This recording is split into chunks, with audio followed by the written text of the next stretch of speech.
On the floor for the visiting Boston Celtics. At point guard, Drew Howard.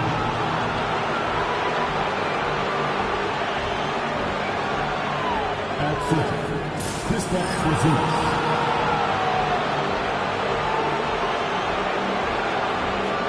At the underdog position, Derek White.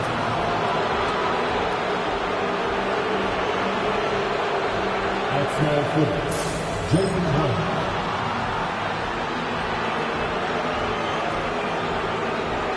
At the underforward position, Jason Tatum. The head coach of the visiting team is Joe Mazzulla.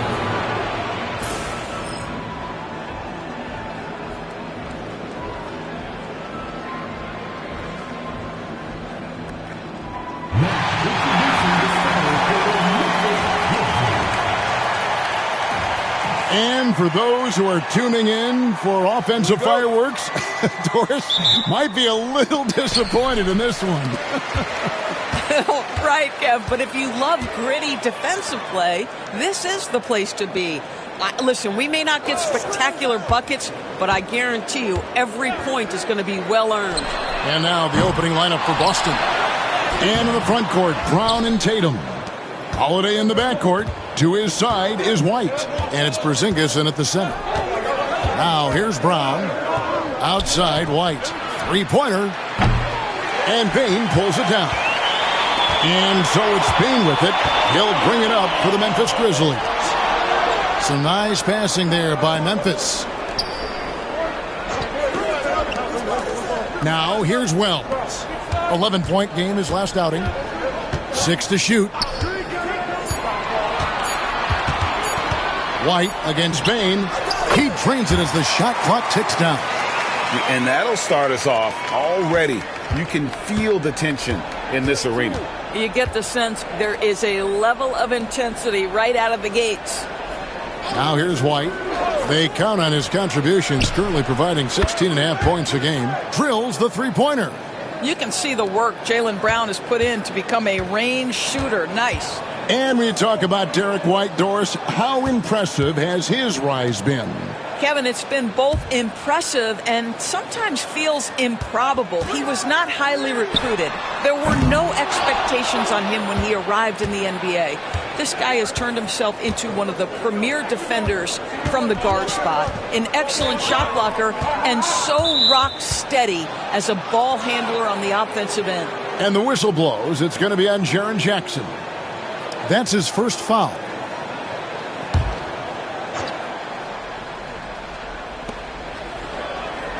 Holiday finds Brown. Here's White. Off the mark there with the three-point shot. And close to making the defense pay for the lax coverage that time. Pass to Jackson. Bane against White. And Bane, the bucket on the assist by Jackson. And Bane likes using his strength on those physical plays, proving just how tough he is. Porzingis sets the pick for White. Launches it. Connects again from distance.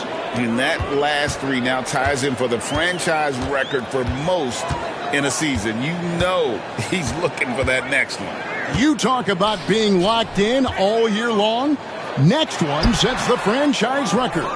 What a season it's been for him. Now here's White. Following the missed shot by Jaren Jackson.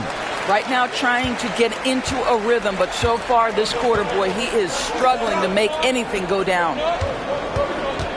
Morant kicks to Bane.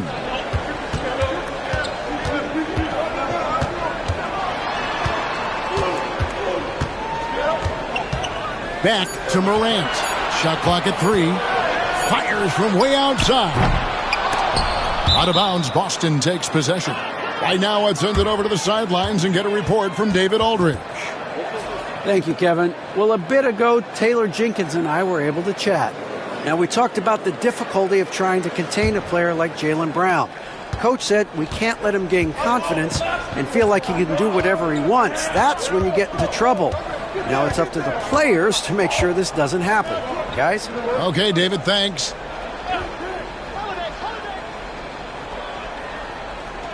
Brown outside. Pass to Porzingis. The fader. The shot's good. Brown making the play. When he needs to get into that mid-range bag, Kristaps Porzingis feels super comfortable. Doris, some great shooters on this Boston team, but at times, don't you think they settle from the perimeter? Well, Kevin, obviously, this is a coaching staff that puts a heavy emphasis on three-point shooting. They led the league in makes. They led the league in attempts. But obviously, your two best players, Jason Tatum and Jaylen Brown, with their size and athleticism and driving ability, you want to try to find the right balance. They do a great job of that.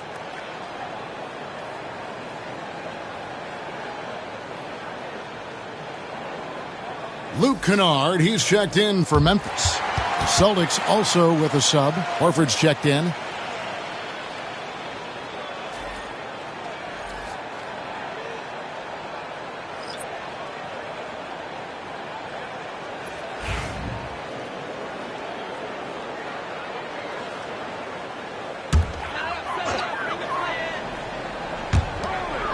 Kennard, the pass to Morant.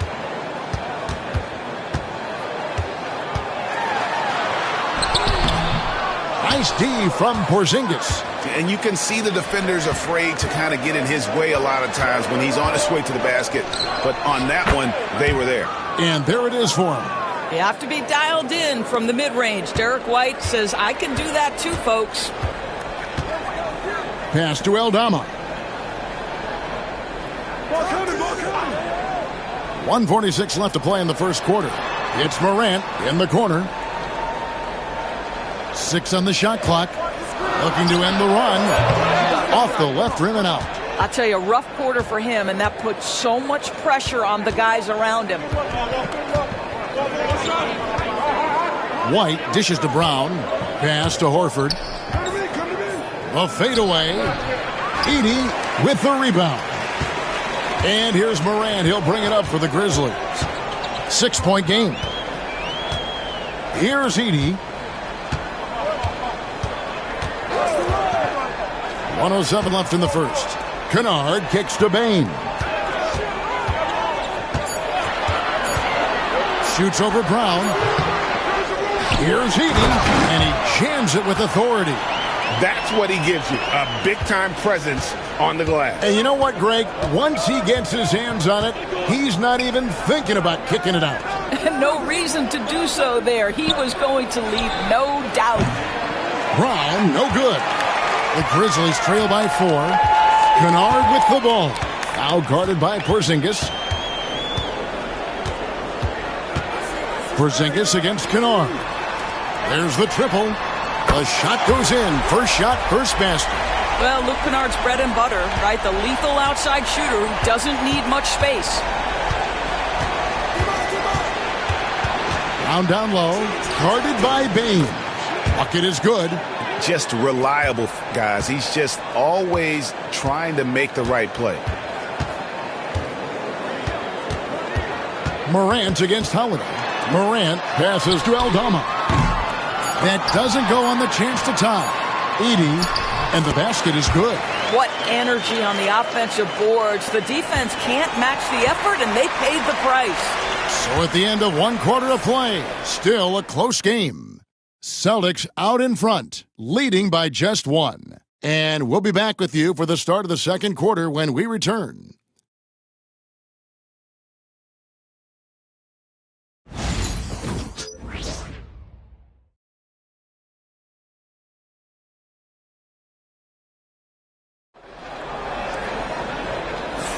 And it's been a pretty even game here after one quarter of play. When you consider how the Celtics are doing, guys, what jumps out to you, stats-wise? Guys, I love their defense in that first period. They were in position and just challenging shots. Well, I think they combined great intelligence with great effort, and you can see the results. The Celtics with the lead. Kennard is out there with Pippen. Then it's Santi Aldama. Then it's Jaren Jackson. And it's Huff in at the center, locking down the middle. That's the group for Memphis to kick off the second quarter. The Grizzlies on offense. They couldn't put the pieces together, losing the last matchup with the Lakers. A game they definitely felt they could win, and With a break here or there, they probably could have. You know what? The stats certainly look good, but the fact of the matter is they couldn't deliver in the clutch moments, and that's something you've got to figure out moving forward. Getting the latest now from our sideline reporter, David Aldridge. David, it's all yours. Take it away. Kevin, the Celtics can beat you in a number of ways. Point guard Jrue Holiday said, "We can play small and big. We have great bench players who come in and change the game at any time and could start on other teams. And we have a hunger." Kevin, they're going to be a problem for a long time. Agreed. Yeah, they are stacked, DA, for sure. That one drops. He ties it up. So, Doris, here's a question for you. Should the NBA widen the court? Because the corner three now is such a staple in these offenses. That's exactly right. One of the most coveted, Kevin, because the proximity of the shot is so desirable. Here's what we know unequivocally. There's no way they're going to widen the court because it would take out some of the money-making courtside seats. That's not happening. Well, a little shaky from the line, and instead of putting them in front, he's only able to tie it up. And that one goes out of bounds. Last touch by Tatum. The Grizzlies making a switch here. Kennard's checked in.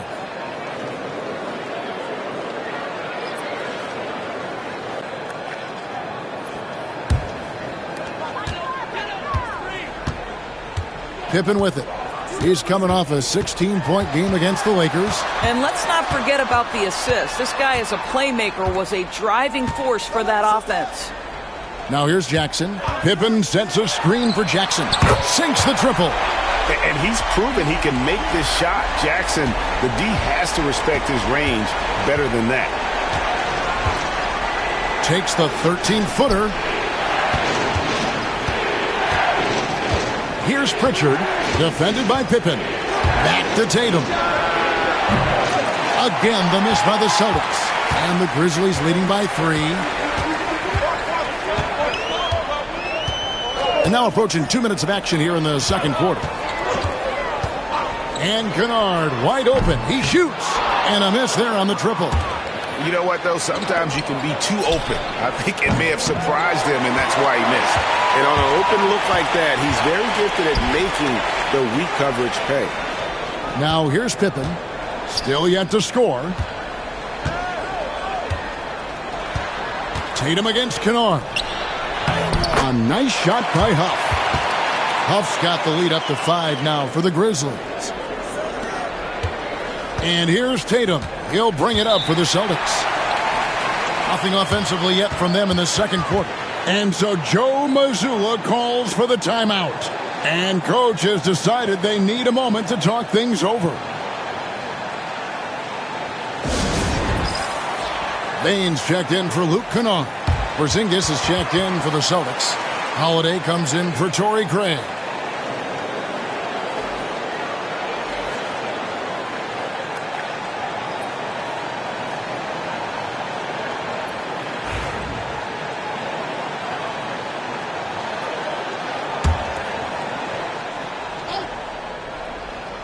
So it's the Celtics now, trailing by 5.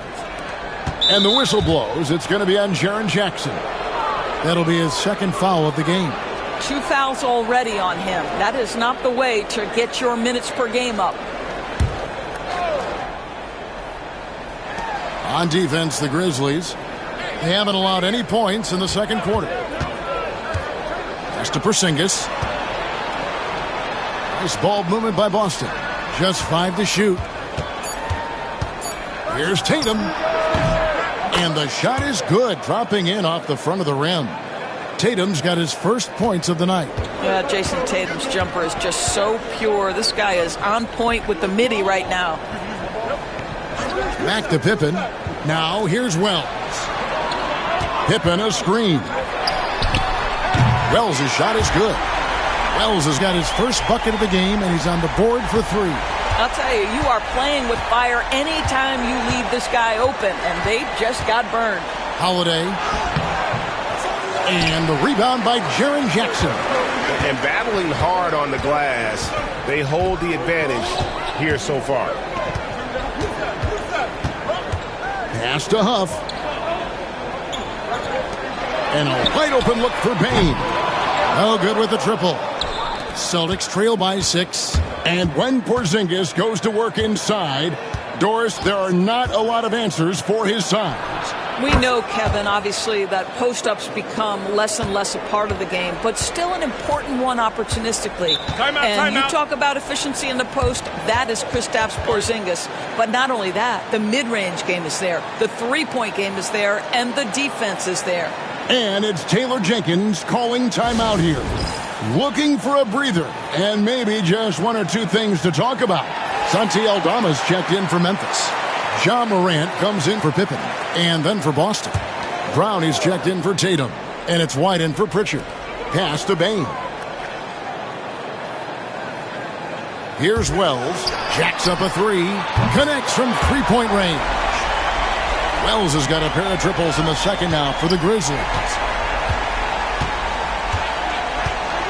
Brown feeling it out a bit, and there's the foul. It's on Jaylen Brown. That's his first foul. And that's only the first time this half. But Kevin, they've done a great job here in that regard. And the Celtics making a change here. Cornette's checked in. Morant against Holiday. Bain with the screen on Holiday. Here's Morant. He can't hit that time. Good D by Holiday. Celtics trail by 6. Here's White. Yes, and it's Holiday with the assist that time. White's got 7 points in the game. Well, that's about concentration. Derek White had a hand in his grill, and he didn't let it deter him. Made jumper. Yes, sir. Huff passes to Morant.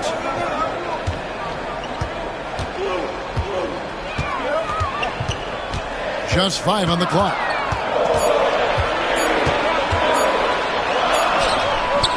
The rebound by Holiday. Something that's kept this game close is the fact that the rebound stats for both teams are almost identical. Here's Brown. Aldama with the rebound. Well, we love his ability to attack the rim. He just loses a little bit of focus and misses the chippy. And don't sleep on Baines' ability to go right to the rack. That'll happen more often than not. 44 seconds left in the first half. White, a screen on Morant. Here's Holiday. Morant with some nice D. And the Grizzlies leading by 6. Pass to Aldama. Morant with the screen on Porzingis. On the wing, Bain. They set the screen. No good from outside. And so Holiday will bring it up for the Celtics. They'll be playing host to Miami for the next game. And that's the first game in a string of 3 straight at home. Brown, no good. And this is a shot he can definitely make, and the defense not a factor at all. And so it's the Memphis Grizzlies with a 6-point lead at the end of the quarter. Looking good at this point, but wanting more. We've got more in store for you right after this.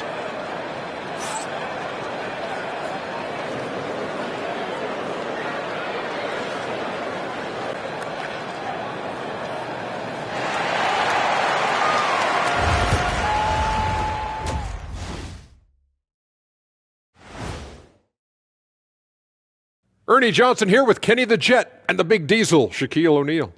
How about we start out with the Western Conference and how those teams are stacking up? I think for Memphis, they're playing up to expectations. Maybe they like to be doing more than that, but I think they're ready to make some noise in the playoffs. That's when you turn up. Turning back now to our game, lots of positives in that first half for the Grizzlies. Love that they're taking high percentage shots, and it hasn't been easy for them. It's hard to score inside when the defense is collapsing on you.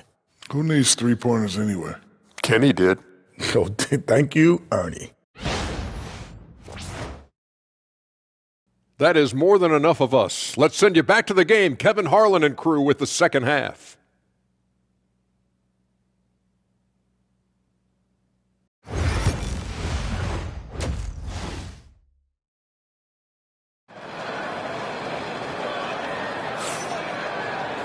And if you're just joining us, we've played through the first half in a game that's been fairly even so far.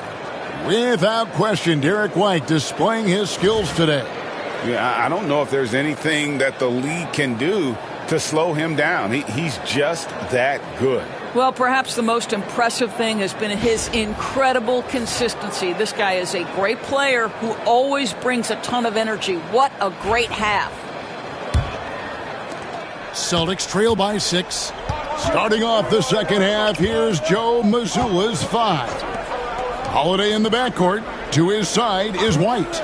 The small and power forwards, the star pair of Brown and Tatum. And it's Porzingis in at the 5, roaming the paint. And that's the battle they haven't been winning today. Their work on the glass has been porous, and that's got to change.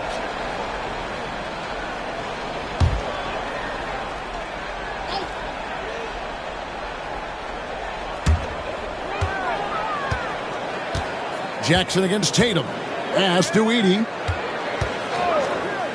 Morant outside. And the 3-ball is good. Morant's got the lead up to 9 now for the Grizzlies. And how about the catch and fire there from Morant? He's got the endless confidence in his ability. Tatum, the shot's good. Brown making the play. Here's Morant.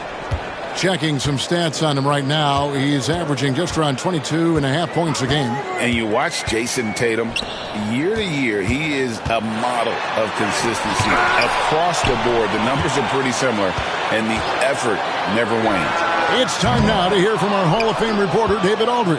What's the latest, David? Kevin, thanks. Jaylen Brown has put it all together. He said, I'm figuring out my spots to be aggressive. That's in my DNA. But also showing how I've grown. Being a great screener, delivering passes on time and on target. That's important to being a great teammate. I'm focused on being a better basketball player. Kevin? Yeah, and he's a smart one too, right, David? He is something else. Outstanding stuff, DA, as always. Now, Wells, following Drew Holiday's three-point attempt. Pass to Edey.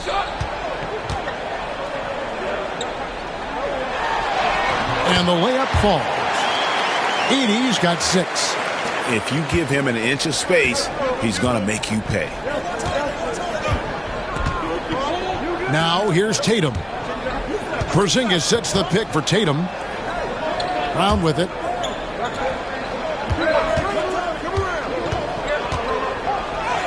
Lays it up off the glass.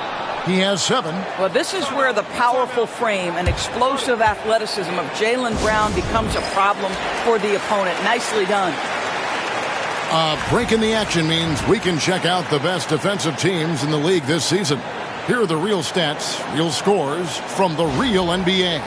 Third spot, the Celtics. This is a team that takes pride on the defensive side of the floor. I mean, they play hard and they play together. They are a tough group to score on. Here's Morant, following the basket by Jaylen Brown.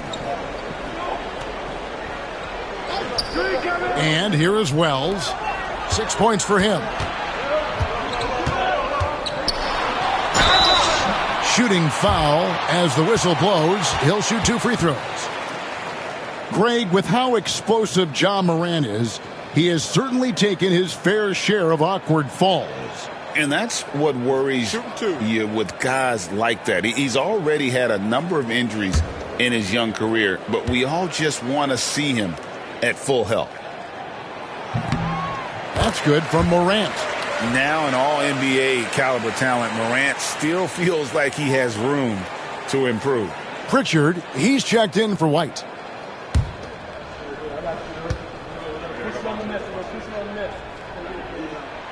That's also good, so he hits both free throws. And at the line, it's all about consistency with him. His routine, his stroke, it never wavers. Outside Holiday. Pass to Tatum.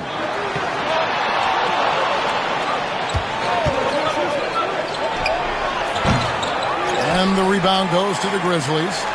And hard work on the glass. Once again, guys, they put a lot of effort and focus on the backboard. Morant kicks to Bane. Jackson setting the pick here for Bane. Jackson misses. Celtics trail by 9. Tatum down low. Another shot. And that'll be 2 free throws coming up. Officials on the call with the foul. This is not the big guy you want to foul. Kristaps Porzingis, an excellent free throw shooter. The Celtics shooting their first free throws of the game.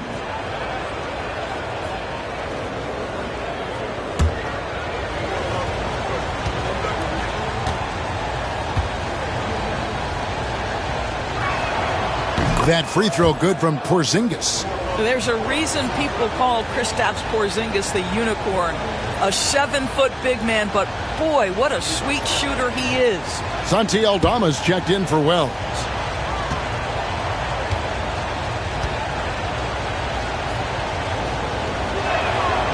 And both free throws good for Porzingis. Boy, a really soft touch on display. It is a luxury to have a big man who can hit from the line at a consistent rate. Morant with a wide open look. The Grizzlies with another miss. I'll tell you, his shot is just lost right now. There's just no consistency. Amazing that they're still up in this basketball game. Here's Pritchard. Scoreless thus far. Here's Porzingis. And he drops it in from the low post.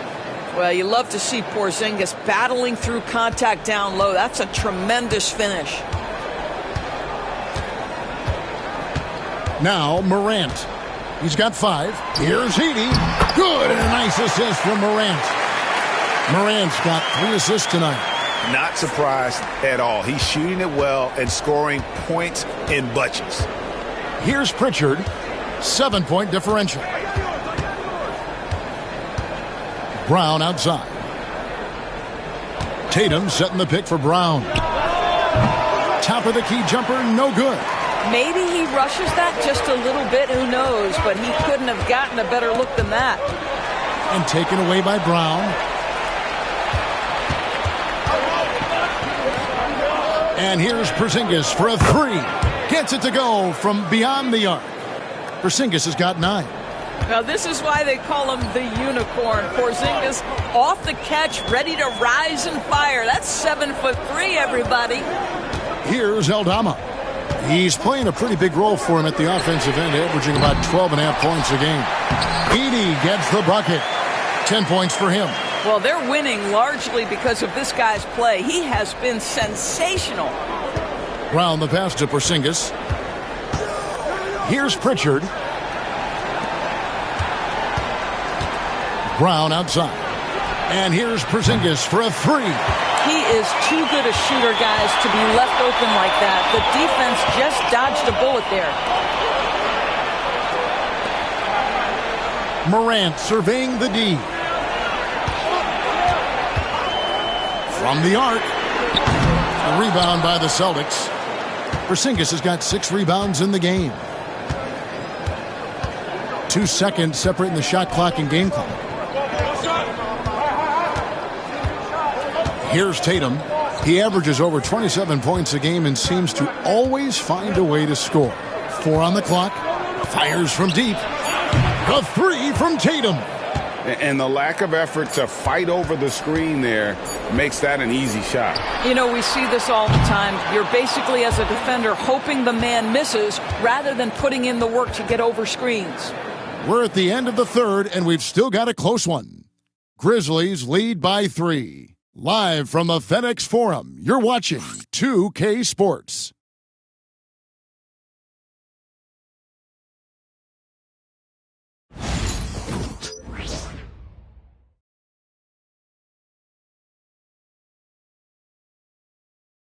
And let's go back to a terrific pass that we're calling tonight our State Farm assist of the game. And he's always been the favorite to bag this honor. These kind of feeds are his bread and butter. Well, this is why great point guard play is so critical in today's NBA, and you see it right there on display. Well, what a terrific game it's been so far, with this fourth quarter sure to bring more pressure-packed basketball. We've got Wells, Desmond Bain out there with Pippen. Then it's Santi Aldama, and it's Huff in at the 5. That's the lineup in the game for Memphis. Here's Aldama. No good off the back of the rim. Boy, this guy just can't buy a bucket, and yet they have the advantage. Craig up top. Tatum wide open. He fires one. That misses, and a chance to tie it there. To the paint. And Aldama slams it in. And the dime from Desmond Bain. Terrific vision on that one. Celtics trail by 5. Here's Pritchard. Pass to Hauser. Driving to the basket. All right, well, look at how the points have been generated so far. A scoring breakdown for the Grizzlies. They bullied the defense here in the paint. Look at all of those buckets inside. Just hard to defend in the paint. I think another thing that's striking here tonight, the ball movement is incredible. Again and again, they're making smart passes to ready shooters.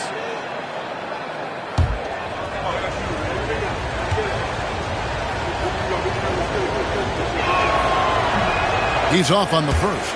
Boston making a switch here. Cornette's checked in.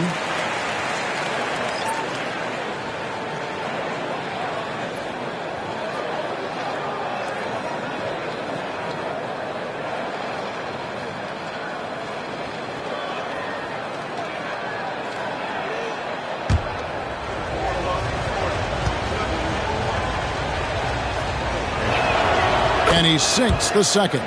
That one miss was huge. He had a chance to turn this into a one-possession game.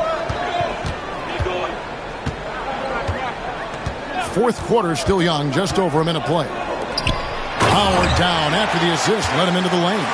The D just kind of stepping aside and letting him get to the rim. There's a reason, GA, the lead is what it is right now.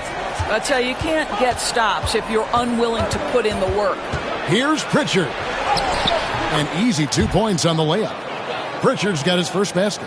And you want him taking big shots for you in big moments. That one was as easy as it gets. Boy, when it's this close, you try not to give up these kinds of buckets. Boy, you got to do better defensively. And with the offense getting right to the rim, at least they saved the layup.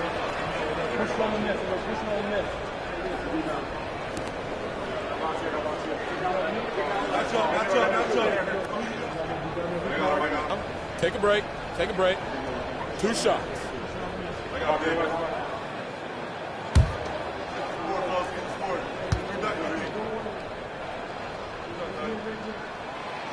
First one falls for him. Edey's checked in for Memphis. Drew Holiday's checked in for Boston.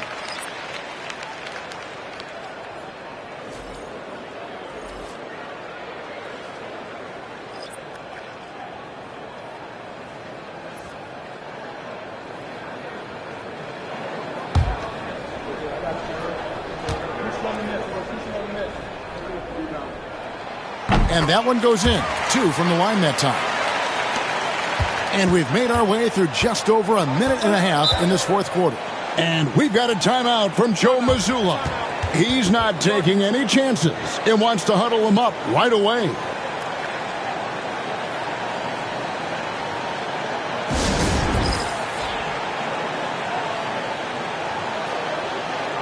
And Memphis making a change here. Aldama's checked in. And let's head over to the sideline and catch up with David Aldridge. Thanks, guys. During the break, listened in with Joe Mazzulla and his team. Coach is not happy with that three-point battle. He told his team, we're down because they're making more threes than us. We have to defend the line if we're not making them at the other end. Guys? Thank you, David.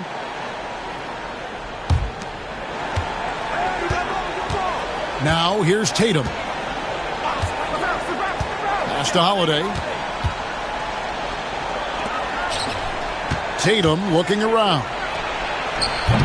Boston again missing. Another rebound hauled in. They're hitting the glass with a lot of passion. Bain inside the three-point line. And again, Memphis no good. Celtics trail by 6. Here's Tatum. No good with the layup. I know he's got to be frustrated right now, but the team is fighting from behind. He's got to stay with it. There's a screen by Aldama. Down low. And Aldama slams it in. And a sharp pass to set up that high percentage shot in close. Boston's gotten off to an 0 for 2 start from downtown here in the fourth quarter. On the wing, Holiday. 2 free throws coming up, and they call the shooting foul. It's going to be on Desmond Bain. Well, we all know this guy is a legitimate two-way threat. Drew Holiday gifted as a defender and solid on the offensive end.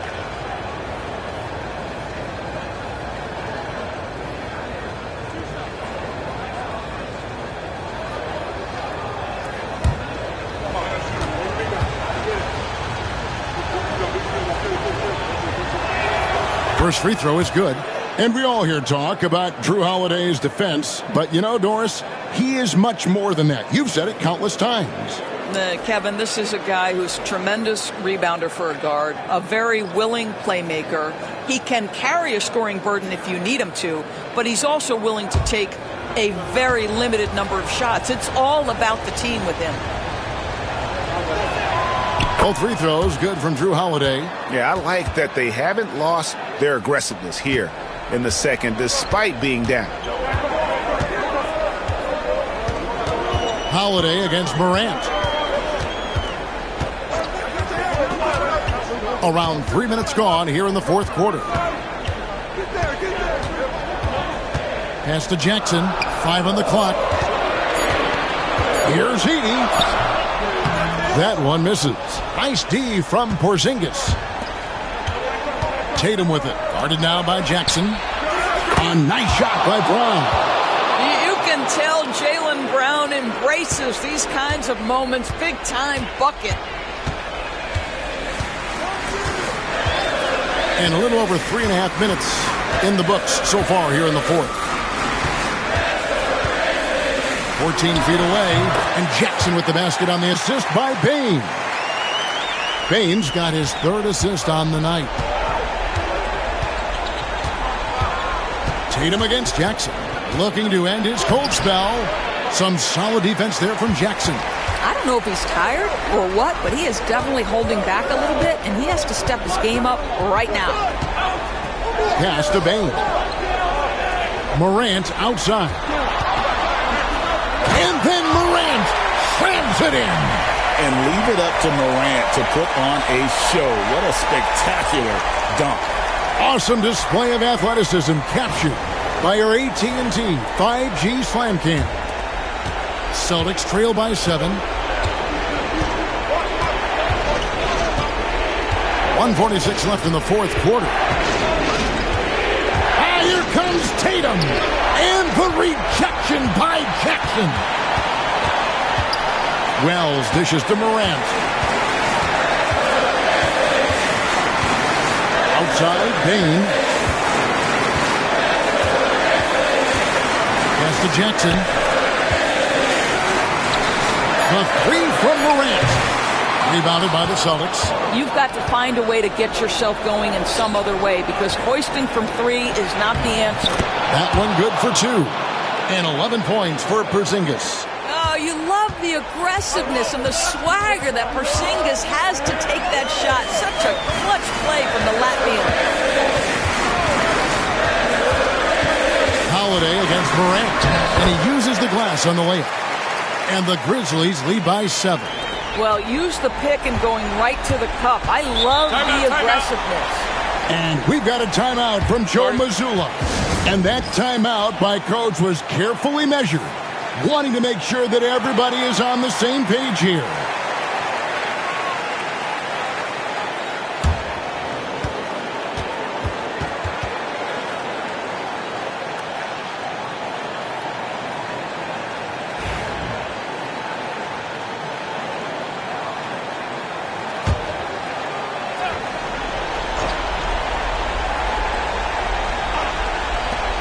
.52 seconds left to play here in the fourth.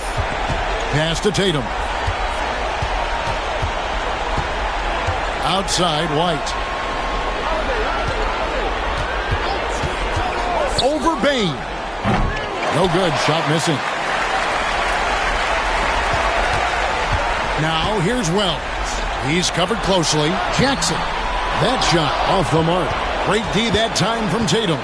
Not enough ticks left on the clock to save them tonight. And I'll tell you, it's never an easy point in the game, knowing whatever you do, you're still coming away with the L. Tatum against Morant.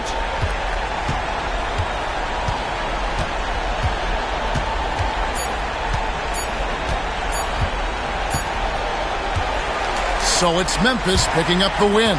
It was up for grabs right until the final seconds. Yeah, and for me, Kevin, what stood out is just the overall trust this group has in one another when it matters most. Doing what had to be done and to send these fans home happy.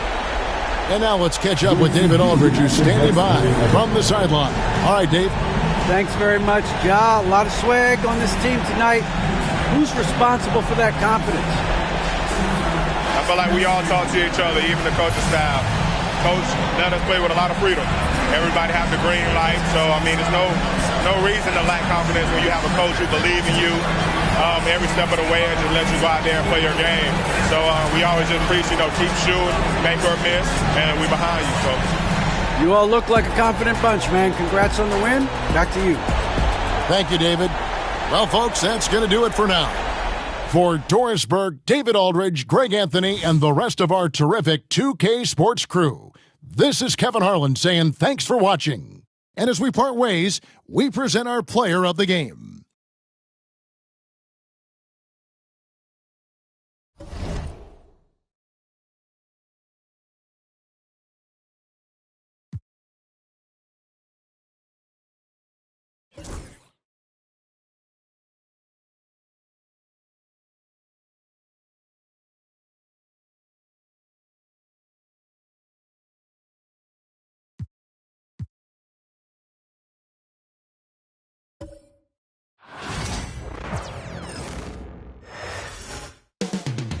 Central Florida, the city of Orlando.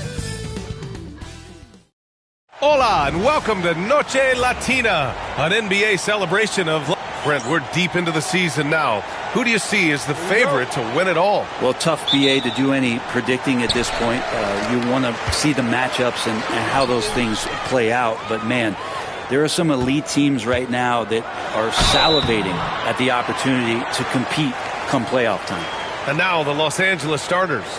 Kawhi is the 3 with Jones playing the 4. Harden and Powell, their backcourt. And it's Zubats in at the pivot spot, manning the middle. Grant, you look at the development path of Franz Wagner.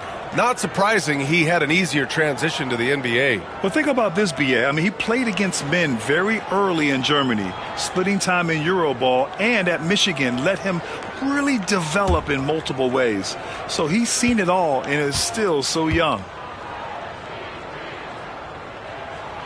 And the first one at the line is good. Well, after a decade of uncertainty, Magic fans now have a lot to cheer about. This is the most optimism they've had around the team since the Dwight Howard era.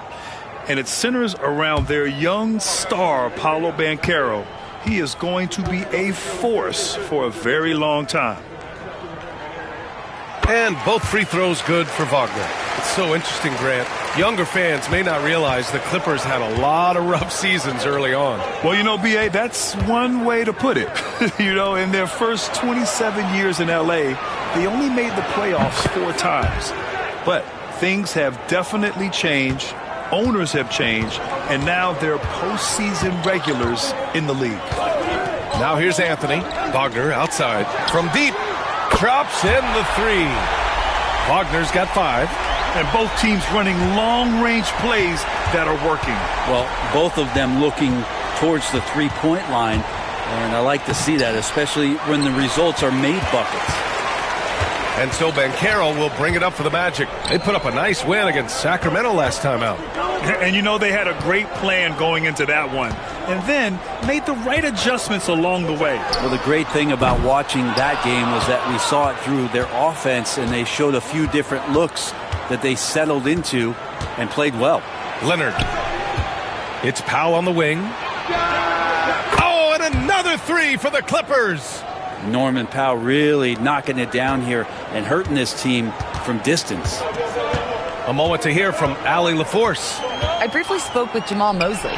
He's focused on what they need to do to stop James Harden, saying they need to be aggressive defensively without putting him on the line. Once he starts racking up the freebies, the game slows down, he gets into a rhythm, and from there, it's a domino effect. All right, Allie, thanks once again. Well, once Harden takes that first step, it's very difficult to stop his drive. And Carroll with a screen on Leonard. Wagner for three. Jones grabs the board. For Los Angeles, they've gone 3 of 4. Off to a nice start. Oh, wasted no time on that one. I just love the ball movement. The Magic have gone 1 of 4 to begin this one. And Carroll against Jones. And Carroll no good. Yeah, can't see why he missed that one there. The D's close, but looked like plenty of room. Here's Zubats. And it's slammed in by Zubats. This small advantage is starting to snowball. Yeah, this team is looking to add to the lead, trying to put the other team away, and threatening here. And here we can check out the story for Kawhi Leonard. Over his last 10 games, his three-point shooting has gotten a lot better. He looks very confident from deep. There's no doubt he's got the green light to shoot from his coaching staff. Orlando has gone 1 of 4 from deep. Wagner, the pass to Carter. Anthony outside. Pass to Wagner. They need this. And it falls. 2 for 3 from the field so far. Yeah, and when Wagner is hitting from deep, the floor opens up for everyone else. Nice triple. Zubats with a screen on Wagner. Leonard for 3. Rebound by the Magic. And here in the first, about 3 minutes in. Powell with a steal.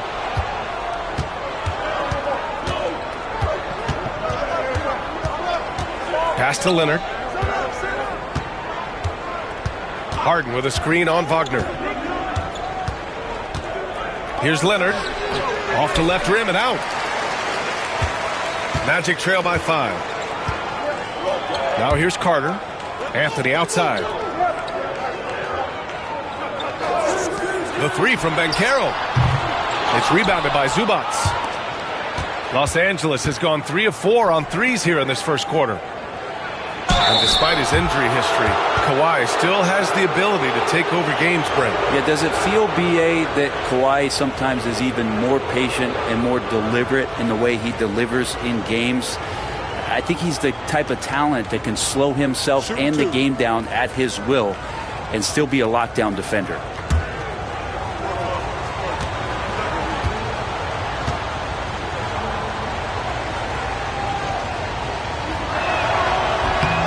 Free throw drops for Leonard. Obviously, everyone knows about the defense of Kawhi Leonard, but Grant, his shooting is overlooked. Yeah, you know, he's at about 40% from 3 for his career. You combine that with his wing defense, you get a one-of-one player capable of carrying a team. Batase's checked in for Orlando. Ben Simmons is checked in for Los Angeles. Dunn comes in for Powell. And Leonard drops them both. Yeah, he may not play in every game, but when it matters, Kawhi Leonard, he's about as good as it gets. Anthony with a bucket. Wow, he doesn't make those kind of plays too often. Sweet move inside. The Clippers lead by 5. Now here's Harden. He had a 24-point outing in their last game against Cleveland. From 10 feet away, and Simmons gets it to go. An outstanding first quarter from the field. And here's Anthony. He'll bring it up for the Orlando Magic.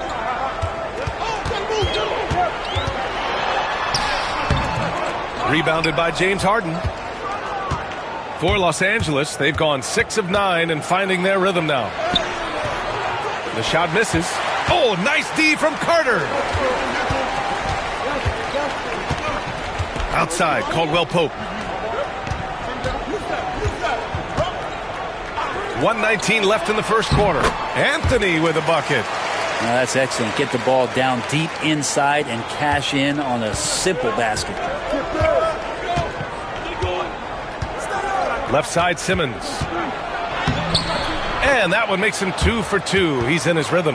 You know Simmons can get physical when he has to, going right through the contact.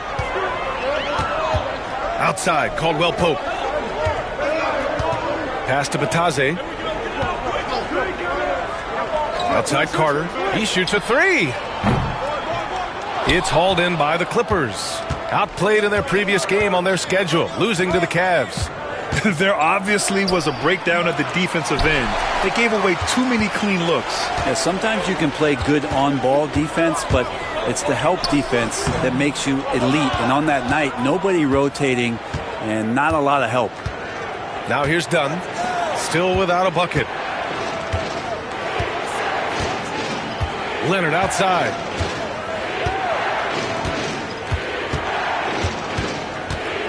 Shot from 12.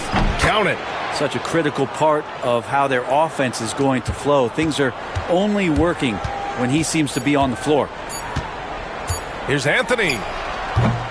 And so it's the Los Angeles Clippers with a 9-point cushion at the end of the quarter. And they push the tempo in this one, getting out in transition and making the defense pay. And don't go far. We'll be right back.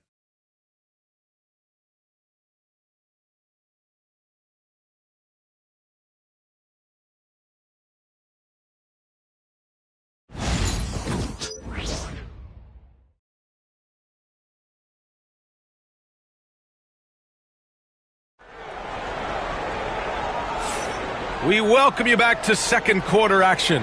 Plenty of basketball left to play, but this one has been one-sided so far. And let's quickly break down the game we've seen from the Clippers guys. Well, they've used the fast break well to score easy points and keep the defense unsettled. Yeah, they did a great job. Just the initial thrust of that attack, as soon as they got the ball, constantly in transition. The Clippers lead by 9. The tandem at 1 and 2, Black and Harris. Jonathan Isaac is out there with Goga Bitadze. And it's Ben Carroll in at the small forward position. That's who's out there for Orlando. That's not going to make you a favorite target of your teammates. They'll think twice about feeding you if you're going to keep missing layups. The three at the arc. Ben Carroll finds his mark. All right, Brent, in an ideal world, if you're team building and you have the ability to build around a type of superstar, what would that look like for you? Well, BA, the game has changed so much. We see that the most valuable players now, today, are big wings that can handle the physical rigors of both ends of the floor, playing offense and defense, and have the ball in their hands and create advantage every time they touch the ball, whether they're scoring it or making plays for their teammates. But the biggest factor is this guy has to motivate and ingratiate himself to the rest of the team. Those are true high-level championship caliber players. Second quarter, and we're just over a minute in. Outside Bogdanovich. Launches it. Hits a three-pointer. How about that touch, Bogdanovich? That time from way out. And so Jamal Mosley calls for the timeout. He wants to give him a breather and talk things over. Norman Powell, he's checked in for the Clippers. And let's check out which teams have been offensive juggernauts the past 10 games. Fifth, the Clippers. This team has been on an absolute tear offensively. It seems like they're able to find a shot every trip down. Magic trail by 7. All right, let's get a report from Allie. Well, Paolo Banchero grew up in Seattle playing pros every summer, and that gave him a huge leg up in the NBA. He said, quote, "They'd always tell me it's not as hard as you think. You just have to be focused and locked in." That's what led to me having that demeanor. Brian? The 2023 Rookie of the Year, Allie. He hit the ground running. The Clippers lead by 7. And it's blocked by Isaac. Get great length from Isaac. He gets the hand up, gets a piece, using that big wingspan. Orlando making some changes. Wendell Carter comes in for Isaac, and Anthony subbed in for Harris. Kawhi Leonard's checked in for the Clippers.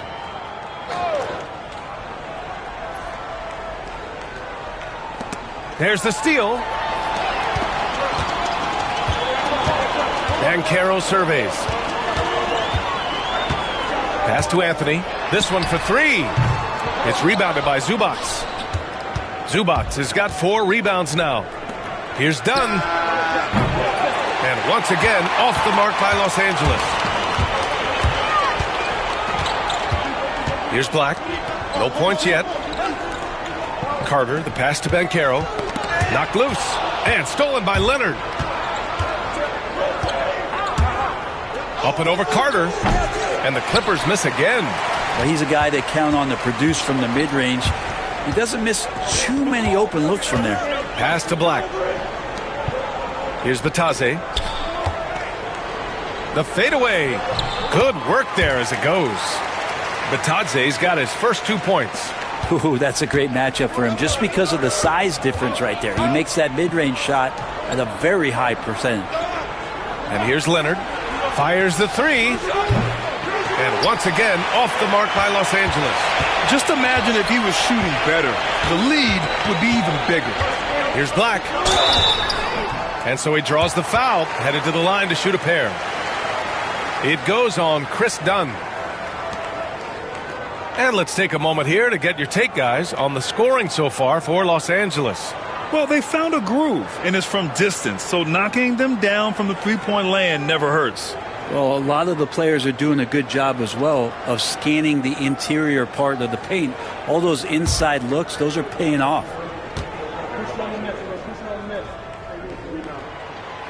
First free throw is good. Franz Wagner checked in for Orlando. Caldwell Pope comes in for Anthony. Simmons is checked in for Los Angeles. Harden comes in for Dunn.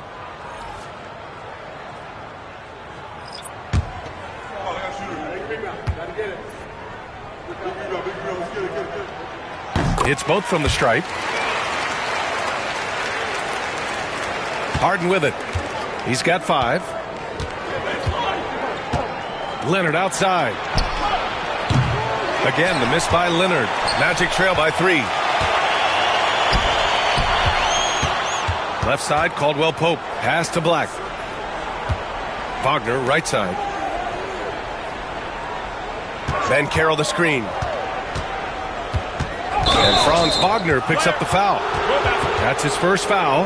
And great job to establish position and square up. And it's time to take another look at that powerful block. Oh, my. And that was textbook defense. Positioning himself well to send it back. Orlando making some changes. Batadze's checked in for Paolo Banchero. And Cole Anthony subbed in for Black. Los Angeles leading by 3. Closing in on 4 minutes played here in the second quarter. Here's Harden. It's rebounded by Batadze. And we've got a timeout from Jamal Mosley. He wants to make sure everybody's on the same page. And what you like about James Harden, he can play with any set of teammates, Brent. Well, we're seeing this transition, BA, right, from Harden being this elite offensive system by himself to now being a better teammate, a guy who can facilitate and set guys up to make better offensive plays. So not shouldering the entire load anymore. He's been very flexible over the past couple seasons. And the Magic making a change here. Black's checked in. Magic trail by 3. Wagner, the pass to Carter. And here's Caldwell Pope. Powell covers. Back to Carter.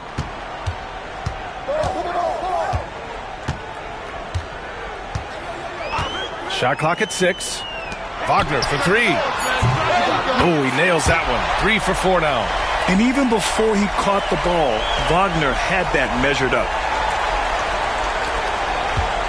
And so it's Leonard with it. He'll bring it up for the LA Clippers. Their last encounter was in Los Angeles. And they really threw their weight around last time. They got to the free throw line a lot, and it helped secure the win. No doubt that's what made the difference. The aggression they showed, attacking, drawing contact. It got them points at the line and made foul trouble a big concern on the other side. Here's Carter, following the score by Los Angeles. Here's Caldwell Pope. That shot off the mark. Good D by Simmons. Here's Coffey, defended by Wagner. For 3, Powell gets the 3 ball to go. Powell's got his second basket on the night. And Powell making short work of the short corner. Got to the 3. Black passes to Wagner. Outside, Caldwell Pope. With the tip. Great positioning on the putback. Batadze's gotten 4 this quarter. Well, a missed box out and an easy tip in, but it's because of the activity as the ball is going up, finding yourself in the right spot, just using some effort. Here comes Kawhi. Ooh, and Leonard throws it down.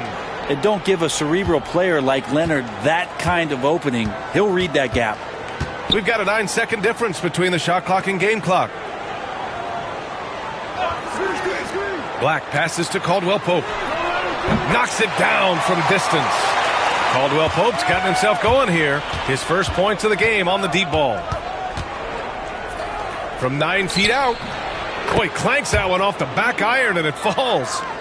And the Clippers lead by 4. Yeah, get your popcorn out. We've seen this movie before. Kawhi not letting up now on the offensive end. Outside Carter from outside the arc. He got it up. And no good. Trying to get that one to fall. And the first half comes to a conclusion in a game that's been very close so far. It's Los Angeles up by 4. All right, now let's check in with Allie LaForce. Allie, what do you have? Thanks, guys. Alongside Ty Lue and Coach, what's the focal point for this team as you approach the second half?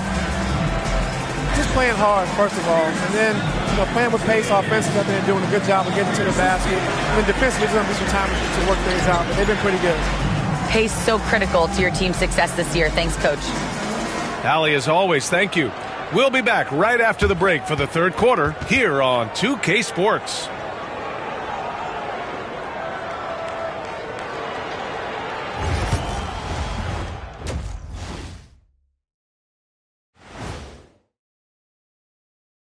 Hi, everybody. Kawhi Leonard displaying excellence yet again. The board man has been on fire. Guys, is it tough to carry a hot first half into the second? Only if you skip your halftime snack. That's the most important meal of the day, Ernie. Meal? What kind of snack are we talking about here? Trust me, Ernie. You do not want to know. Hope it has protein. And turning back now to talk about the Orlando Magic. What a close game this has been. I like how they've been eating the glass. Figuratively, no one should eat glass. Just barbecued chicken. It's the centerpiece of healthy, balanced diet, Ernie. That does it for halftime. Let's get back to game action. Here's Brian Anderson with the start of the third quarter.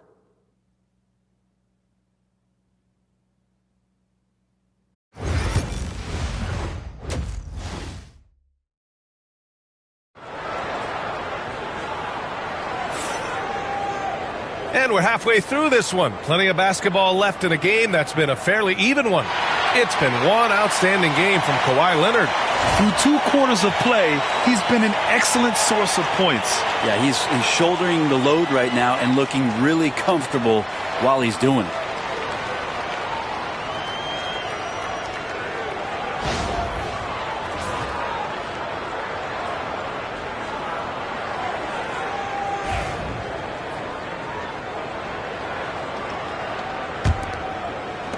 The Clippers lead by 4. Now for an update on Cole Anthony's injury, let's go to Allie LaForce. Well, I had a moment to catch up with the Magic's head athletic trainer. For as serious as that hit to the forearm appeared, it looks like he only suffered a bruise. But undeterred, already back in action and pushing through it. Guys? All right, that's good intel. We've definitely been thinking of him, and now we have some more clarity, guys. Yeah, they now have all the information they need in order to determine the next steps. Everybody wishing the best for him. We all know how badly he wants to be out there playing alongside his teammates and competing. Checking out the group for Ty Lue to start the second half. Powell and Leonard, the veterans, set on the wings. It's Jones at power forward with Zubac at center. And it's Harden in at the point guard position. Now here's Powell. 6 points for him. Inside, here's Leonard. Everybody up for that one. Goodness! You could just feel that coming. Yeah, kind of fun when you see his personality come out in his game like that. Oh, doing damage above the rim. That was our AT&T 5G Slam Cam. Second half of basketball, just over a minute played so far. And no matter how many minutes he gets, Norm Powell is always ready to shoot, Brent. Oh, man, B8. Norman Powell has consistently been in that Be Ready club off the bench. I mean, he can come in and score a bunch of points for his team and spark the offense. But this guy has been aggressive from day one, and it doesn't matter where he is, he knows his role. And keeping us updated from the sideline, Allie LaForce. This Magic team is making moves in the East. Star forward Paolo Banchero said, "We're a lot more competitive. We know we're talented. We can play with anybody, and we've proven it. Just one game at a time." Brian? Got to take that simple approach. A team on the rise, Allie. Thank you. Now here's Wagner. 11 points in the game, and it comes off the front of the rim. Los Angeles leading by 6. Powell in the post. Carter's there. The layup off target. In transition, the Magic on the run. Wagner for 3. On target from range. Wagner's got 14. The corner is the shortest 3 on the floor, and for Franz Wagner, it's an easy one. Leonard outside.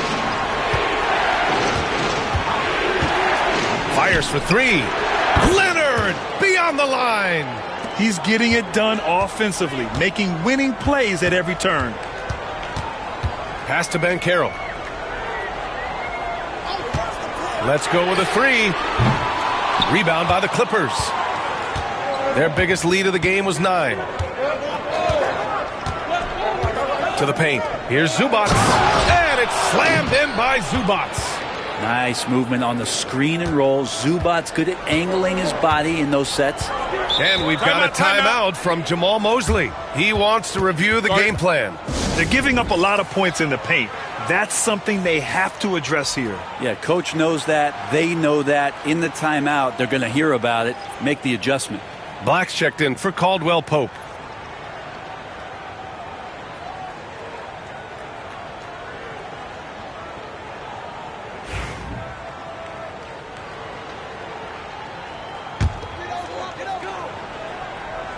Clock keeps going. 3 minutes into the second half now.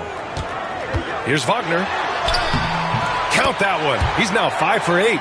Yeah, Wagner just keeps going at them. He's in the zone right now. And here's Harden. He'll bring it up for the LA Clippers. 6-point lead. They'll be playing host to New Orleans for their next one. It'll be the first of 5 games in a row at home. Jones misses. For Orlando, they've gotten 3 of 6 shots to fall so far in the third. And Carroll finds Carter. Out to Anthony. And Carroll with a screen on Powell. 3-pointer, Anthony sinks it from distance. Anthony's got 7. And he's going to punish you if you leave him open. He's more than willing to take the open 3 when he's got it. Powell outside. Pass to Leonard.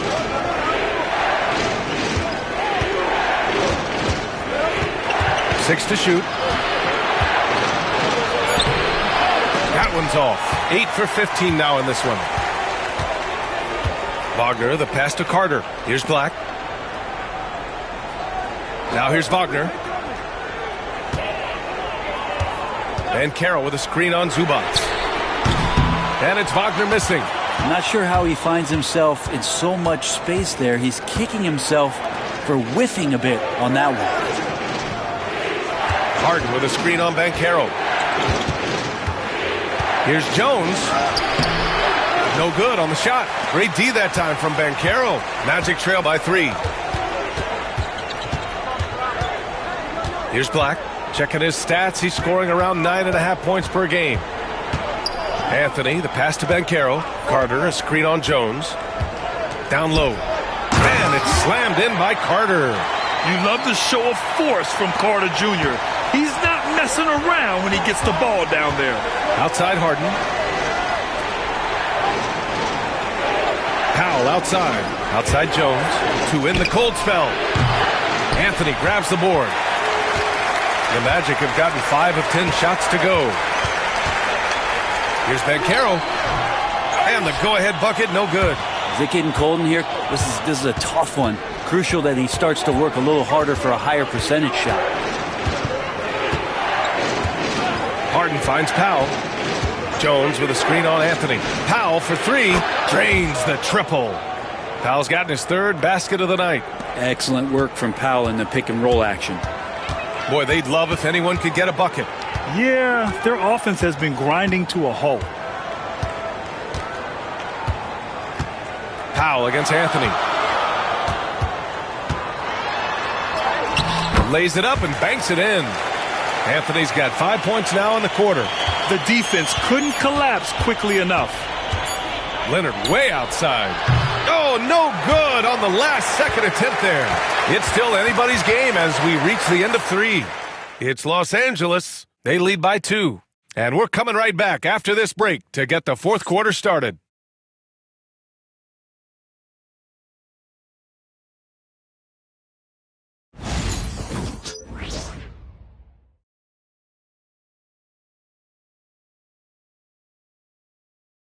And a moment now as we take a look at our State Farm assist of the game. Now, I know he's a big man, but he's got some point guard in him if he's making passes like this. Now, the passing for the team becoming contagious, this time involving the big.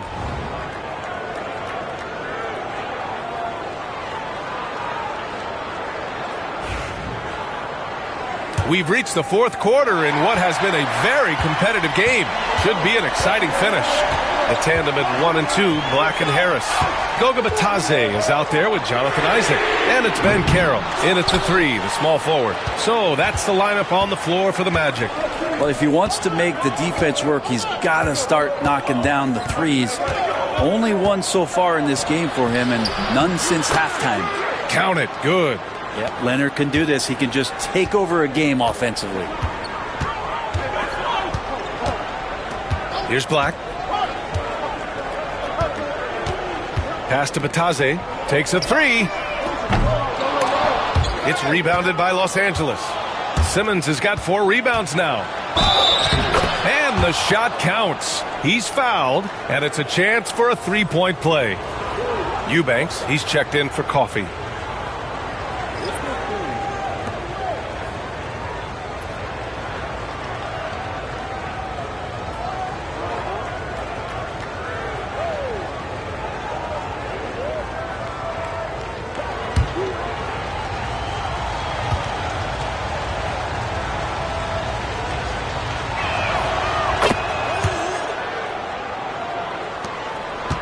Magic trail by 7.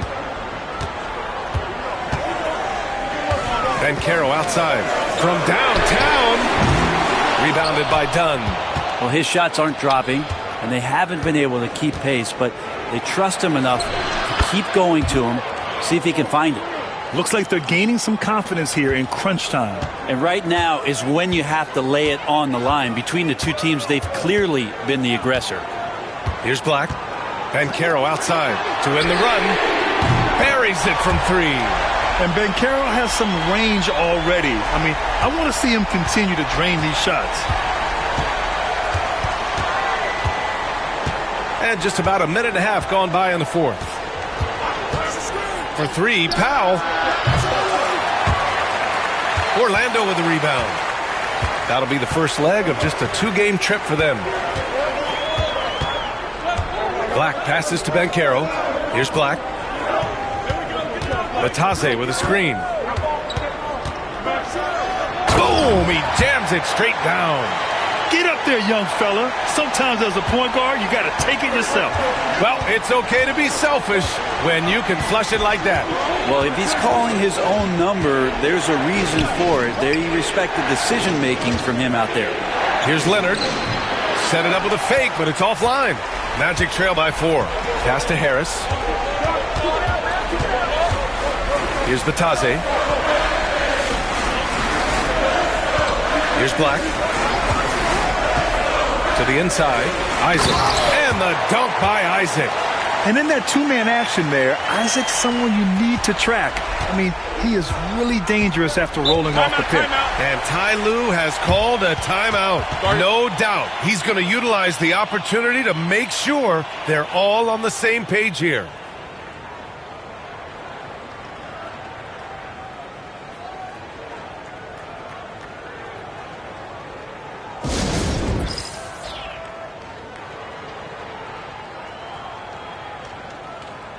And a new group getting ready for Orlando.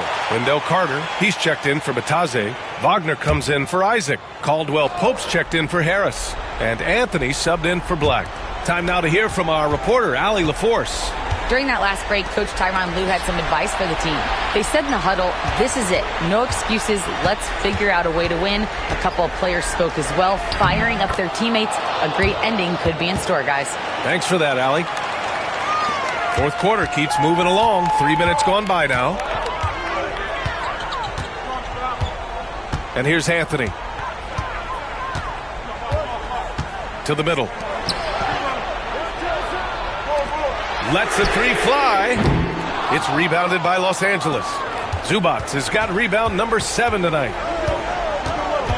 Here's Harden. And Harden with the slam. All right, Harden's still got some hops and finishing that one off with some power.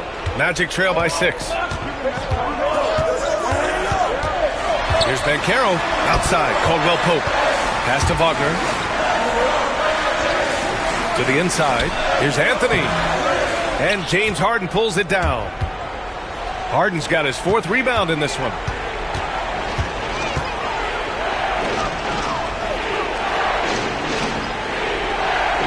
Outside Jones. It's good. Off the assist from Harden. And now it's a 9. Anthony against Harden. Here's Banchero. And it falls all over the rim and in.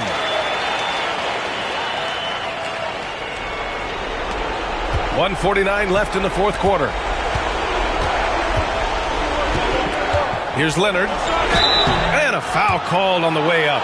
So he'll take 2 from the free throw line. Well, Leonard looking to score. It's going to make defenders nervous, and that's why he got the foul that time. And some stats here, guys. The scoring breakdown for the Clippers.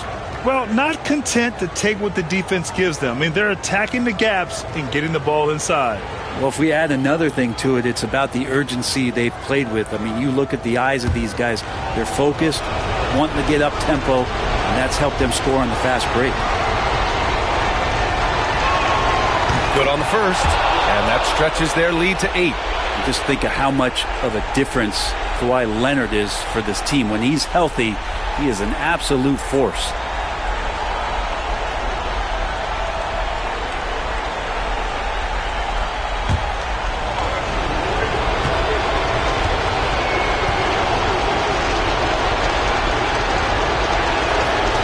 And he's unable to get the second one.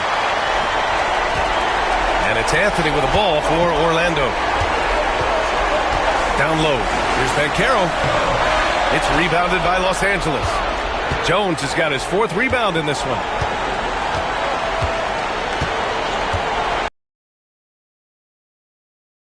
Zubac finds Powell. There's the drive. And he's going to the line for 2.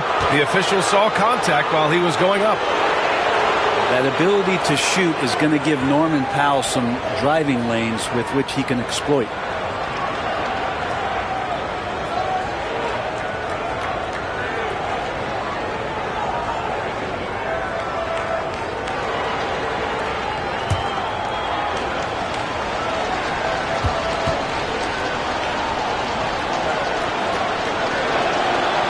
Oh, the first of 2, no good. A heartbreaker. Now Norman Powell settling in and understanding more and more of who he is at the professional level. He's a scorer, and he can shoot the 3 at a high clip. And he's able to hit the second one, and that'll put him up by 9. The Magic have gone 4 for 10 in the fourth. Pass to Banchero. Over Jones. Banchero uses his size down there. He can play big and tough. I mean, Banchero bangs his way in. Los Angeles leading by 7. Now Powell. Here's Leonard. The shot from the low post is good. Finishing the game strong. This is how you shut the door on any hopes of a comeback. Yeah, definitely putting a stamp on this one. A very, very decisive victory for the club tonight. And so Jamal Mosley calls for the timeout, looking to get everyone dialed in and engaged.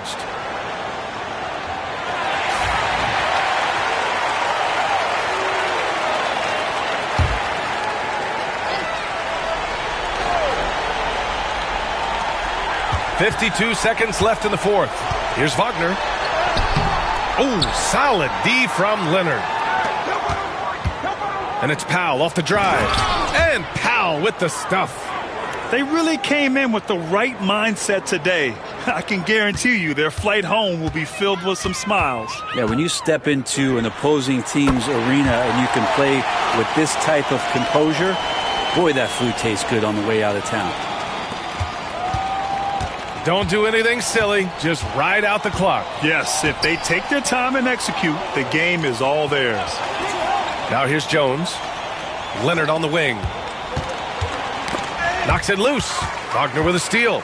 And they have to know that any hope of a comeback is gone. Well, realistic at this stage of the game, they're going to lose this one, but will they take something from the loss?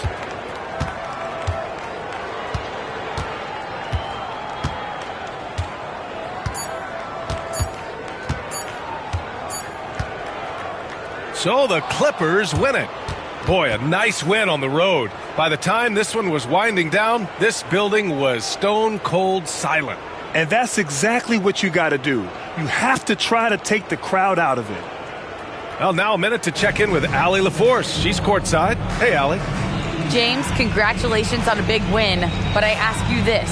Where does this team need to continue to grow? Our backbone, what we're going to rely on is our defense, and it's on us now defensively to be able to lock up, be able to communicate, and be able to sustain it for full quarters. And once we get that at a high level and consistently, it's going to be a problem. Thanks, James. Back to you. All right, Allie, thank you. Thank you for joining us. That'll do it for now. For Brent Barry, Allie LaForce, and Grant Hill, this is Brian Anderson, thanking you for tuning in. And now, time for our player of the game, Kawhi Leonard.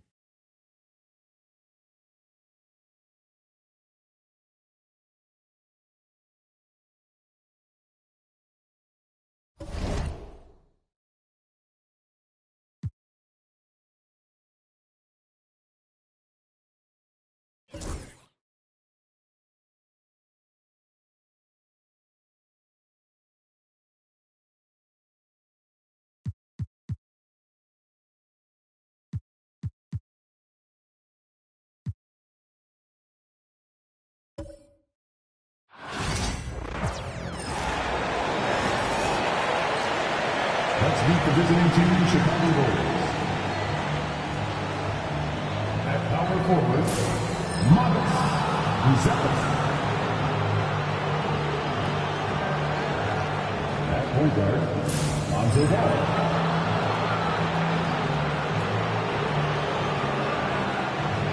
At the other forward position, Josh Giddey.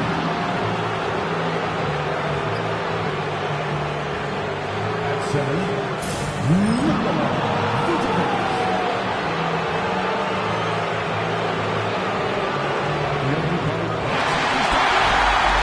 and on paper, Craig, this might seem like a potential blow, but anything can happen in this NBA. Kevin, we see upsets happen all the time. It's what makes the sport great. You can't take any team or game for granted. Now let's take a look at the Bulls' opening lineup.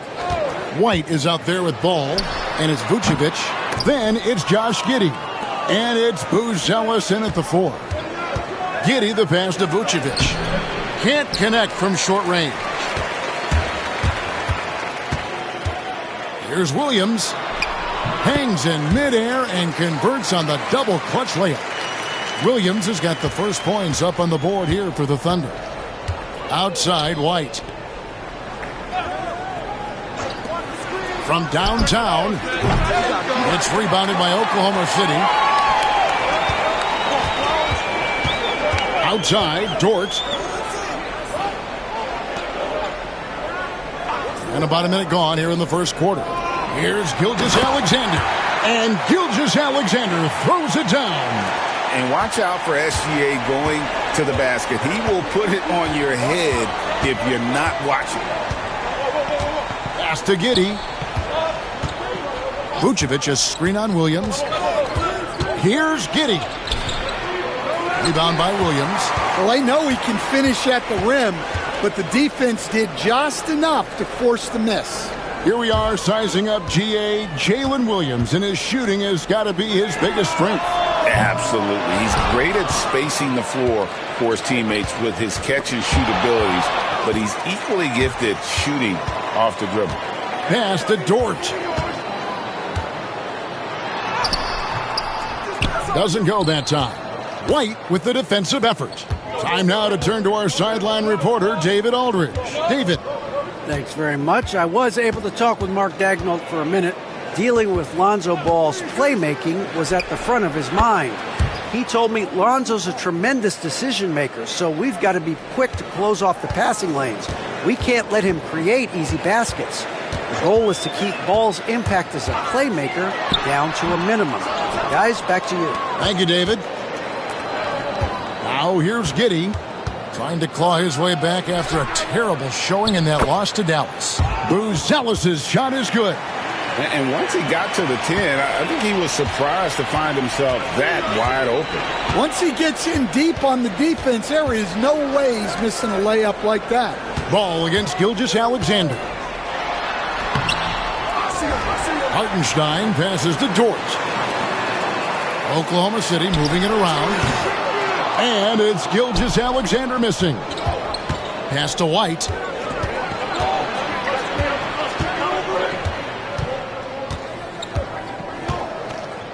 Back to Ball. Vucevic setting the pick for Ball. Off target from three-point range. Oklahoma City trailing. Here's Williams, and 2 free throws coming up, unable to get that one to go with all the contact. And you know what? You allow a guy to get right to the rim like that, that's your only option. Oklahoma City shooting their first free throws tonight, the first trip to the stripe in this one. And they've had really good numbers all season from the free throw line.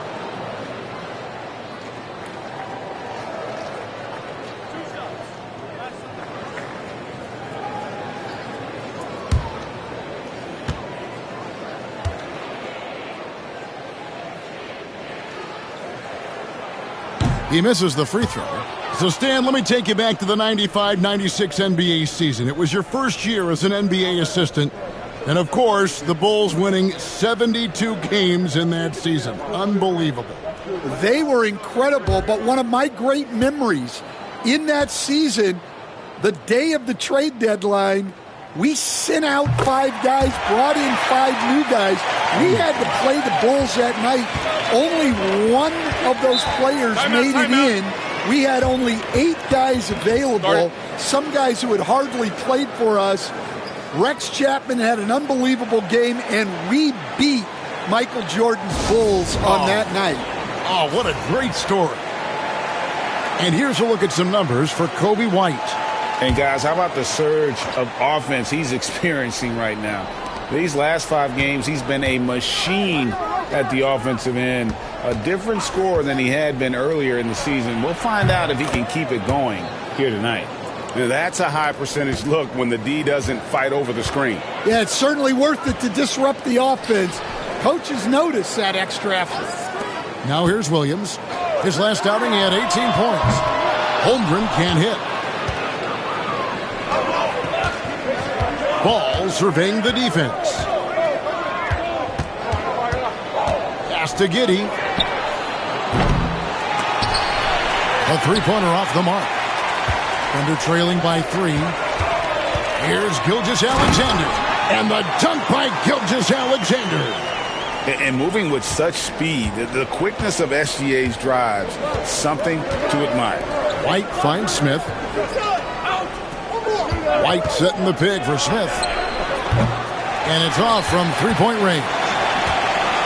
Oklahoma City's gone 0 of 2 from deep here. Williams passes to Gilgeous-Alexander. Here's Holmgren. And a great assist by Gilgeous-Alexander as that one goes in. And playing up-tempo, pro-level ball can be hard for some guys, but Holmgren has easily made the transition. Now here's White. Still without a basket. Well, the defense catches a break there. You expect him to make those. Dort kicks to Gilgeous-Alexander. High, arcing shot. The shot will not fall. Nice defense from Giddey. Pass the ball. Now here's Vucevic. And here's White. There's the three. And the Bulls with another miss. 36 seconds left here in the first quarter. Dort kicks to Williams. Outside, Dort. 5 to shoot. Pass to Holmgren. Here's the three. Rebounded by Vucevic. Outside, Ball. Up top, Giddey. Back to Ball. From deep three-point land. Drops in the tray. At the end of one, a closely contested game so far. Bulls ahead, leading by a point. We'll get right back to the action when we return.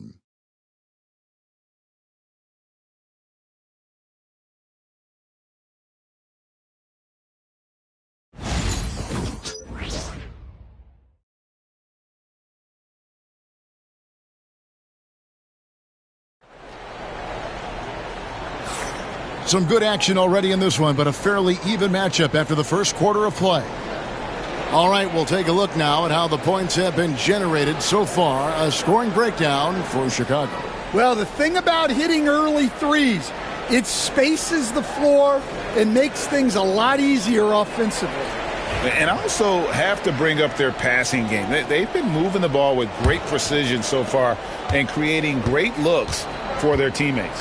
Aaron Wiggins is out there with Alex Caruso. Then there's Shea Gilgeous-Alexander. Then there's Casey Wallace. And it's Williams at the 5. That's the group for Oklahoma City getting going here in the second. There has been, Coach, a lot of talk about how players today are better than ever before. Do you agree with that? Well, absolutely. Isn't that the way evolution works? Right. Kevin, they're bigger, stronger, faster. But everyone builds on the players who came before them, and the guys today would not be where they are without the guys before who laid the foundation for them. Terry's checked in for Carter.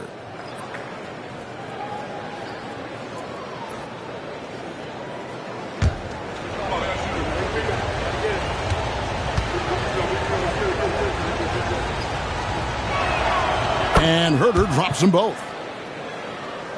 Here's Gilgeous-Alexander. Against Indiana, he was really on his game.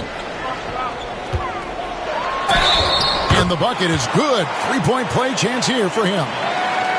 Strong take by SGA. 6'6" with point guard skills. What a nightmare matchup he is. And this is his first trip to the line tonight. And, you know, something I remember from their last game was how good he was at the line. Collins checked in for the Bulls.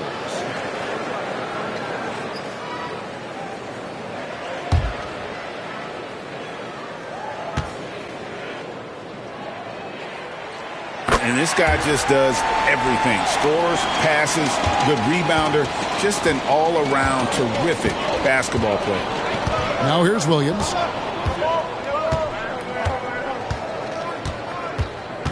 And it's Herter, top of the key. Collins against Williams. From deep, Herter. Thunder with the rebound. They defeated Indiana in their last game. Tremendous poise on the offensive end. Overall, they did not settle for bad shots. No, you're not going to lose many games shooting the percentage they did. That takes a disciplined effort. Now here's Wallace. 14 points from him the last game against Indiana. The three bangs home the trifecta. Wallace has got himself on the board with 3 there. And it seemed like they couldn't get anything to fall in that opening quarter, but you can just feel the momentum starting to shift. Collins finds Herter. Knocks down the 3 ball. Herter's got 5 now. Matching baskets from the perimeter, an earmark of today's game. Yeah, sometimes you get in a shootout like this, but you just hope that you can get a stop first. Williams can't hit. Chicago's gone 1 of 2 on 3-pointers here in the second quarter so far. A moment now to hear from our sideline reporter, Hall of Famer David Aldridge. David. Hey, Kevin, the Thunder are young, but they figured out how to win. Defensive ace Lou Dort talked about their chemistry. He said nobody cries about shot selection or anything like that. We know what each player can do. We just really want to see the team win and succeed. Kevin, you see that in their play. Don't you, David? Every single game, pulling in the right direction. Well, when you look at what he's provided them on the offensive end, it's been an important part of why they're leading. And Billy Donovan decides to call timeout. He wants to check in with his team and regroup. A different look for Oklahoma City. Hartenstein comes in for Williams. And it's Dort in for Cason Wallace. Vucevic checked in for the Bulls. White comes in for Buzelis. Now here's White. He's coming off a 25-point game against Dallas. And made a big mark at the free throw line as well. He got himself to the stripe a lot and cashed in when he had his chances. The Bulls have had 2 chances at the line already, making them both. And they've done some really nice work at the foul line, knocking down 80%. Shooting 2.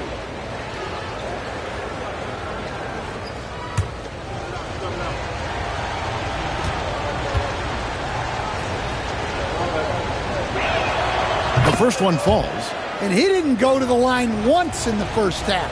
But now he's figuring out how to draw contact and get himself to the line.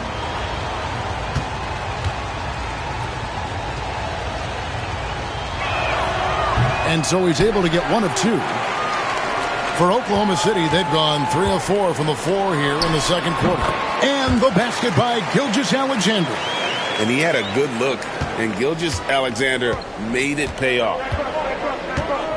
Vucevic a screen on Gilgeous-Alexander. Gilgeous-Alexander against White. He gets it in there. Well, the defense can't lose track of him. He's just too talented offensively.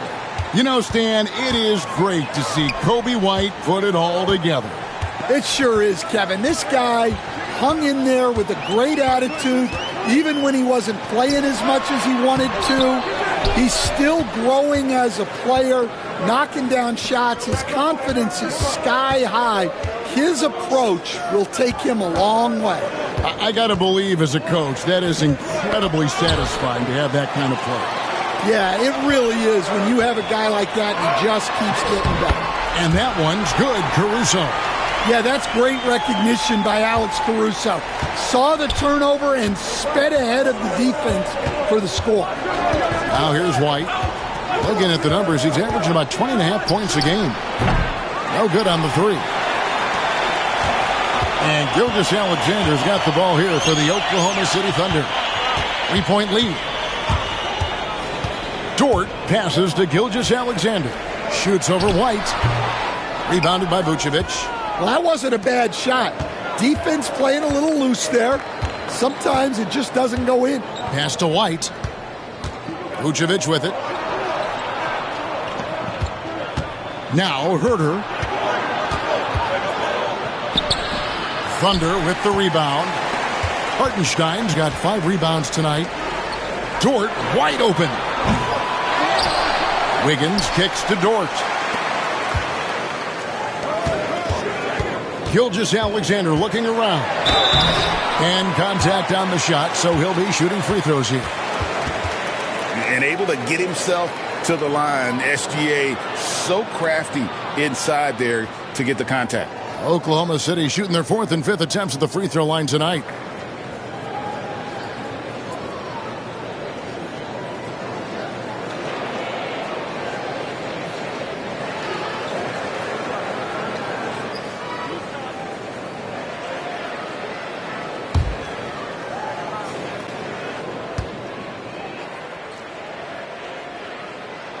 First free throw is good. Holmgren, he's checked in for the Thunder. Jalen Williams comes in for Alex Caruso. Then for the Bulls, Buzelis is checked in for Jalen Smith. Josh Giddey comes in for Williams. And Ball subbed in for Kevin Herter.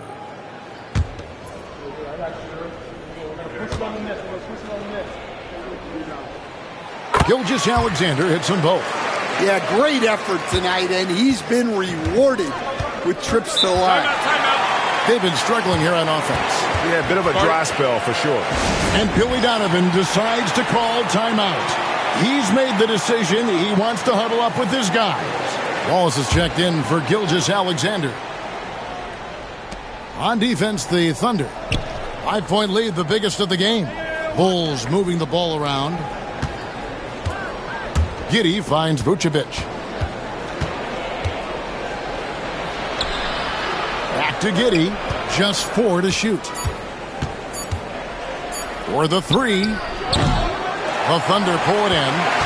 Holmgren's got 4 rebounds in this game. More good work on the glass there. When it's all said and done, I think rebounding might tell the story in this game. Now here's Wallace. They get the rebound. A nice shot by Hartenstein. Hartenstein's got the lead up to 7 now for Oklahoma City. Ball dishes to Vucevic. Outside, White. 30 seconds left to play in the first half. Ball from long range. That one's a miss. His third shot of the game. He's made one of them. Williams inside. Giddey defending. Back to Dort. Inside. Here's Wallace. Chicago grabs the miss. Their last encounter was in Chicago. Yeah, they were just wrecked last time they faced this team, and a lot of it was their own undoing. Yeah, they were coughing it up all over the place. For whatever reason, they could not find the handle. So that'll be it for the first half. Fairly even battle underway in this one. Thunder lead by 5. And a chance now to send it over to David Aldridge, standing by courtside. David. Thanks very much, Billy. I heard you tell the guys to take it to them and play with more physicality offensively. What did you mean? Well, just I think when we're getting the ball inside around the basket, at times we got to go up a little bit stronger and play through the contact and go to the rim. Thanks, David. And we'll be back shortly following halftime to get the third quarter underway.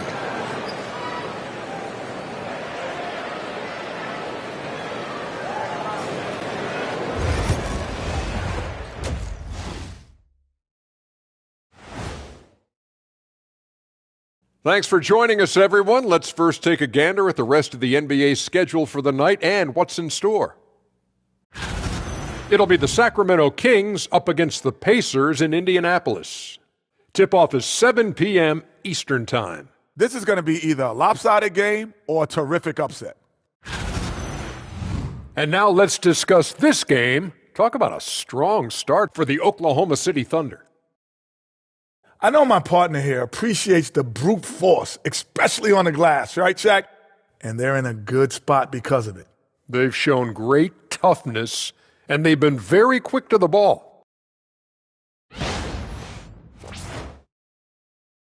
And that concludes halftime. Now time to send it over to Kevin Harlan as the game's about to resume.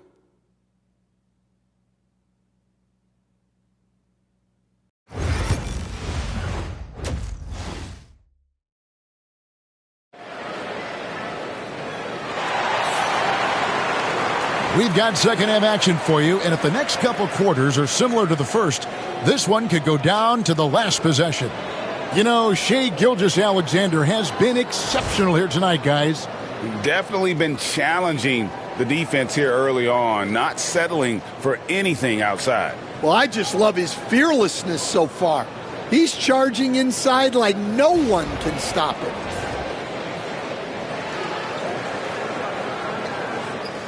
Hey, Stan, I've always wondered, back when you were coaching, college or pro, what was your defensive philosophy? Well, I think, first of all, Kevin, we always wanted to take away the easy baskets. In other words, we're going to get back in transition, not give away fast breaks. We are going to try to protect the paint and make sure we're not giving away layups. And we didn't want to foul unnecessarily and give away free throws. So for Chicago right now, we've got Buzelis. Kobe White is out there with ball, and it's Vucevic, and it's Giddey in at the small forward. Let's check in with our reporter, David Aldridge. Hey, Kevin, thanks. Chet Holmgren has a slender frame, but he's determined to still protect the rim. Coach Daigneault said he'll get dunked on 10 straight times if that's what the game calls for. He paused and then added, He won't actually get dunked on 10 straight time. He's going to get a couple of those, too. Kevin, he certainly will. I agree. You know, David, he is fearless. Vucevic, a screen on Dort. Shoots from the high post, and it's White missing. The Thunder leading by 5. Williams scanning the floor. Banked in off the glass. Williams has got the first field goal of the second half for the Thunder. Terrific play call to give him a clean look at the rim. That's how you want to start the second half. Yeah, I like how they're establishing their interior presence right away. That's going to collapse the defense and create other opportunities. To the middle. Here's Holmgren. And foul on the shot. He'll shoot 2 at the free throw line. It's going to go on Buzelis. And a savvy pump fake move from the rookie Holmgren. That kind of intelligent play could serve him well. Take a break. Take a break. 2 shots.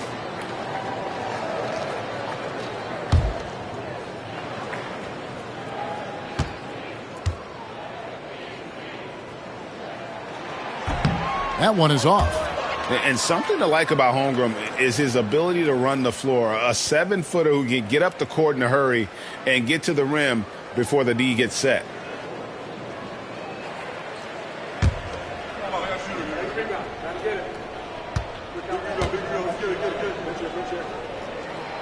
Good on the second free throw. What I like about Holmgren, he's a lot more physical than his frame would indicate. They need a good offensive possession. Yeah, they've gone a long time without a bucket. And the timeout called here by Billy Donovan. He wants to regroup and go over the strategy.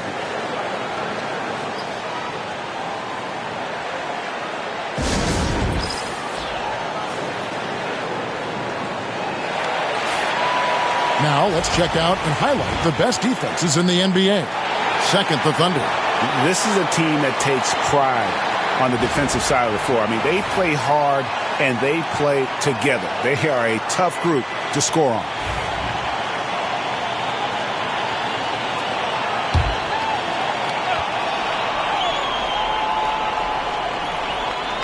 Right around a minute and a half played here in the third quarter. White, a screen on Williams. Williams against Giddey. Shot clock at 6. The shot misses. Williams with the defensive effort. Now Dort. Nothing on the board. Pass to Hartenstein. Now Holmgren. This one for 3. It's rebounded by Giddey. Giddey's got his 5th rebound right now in the game. And he gets the whistle. 2 free throws coming up. Yeah, ball size makes him a difficult guy to guard. He uses it well to pick up fouls while shooting. Bulls shooting their 5th and 6 free throws of the game.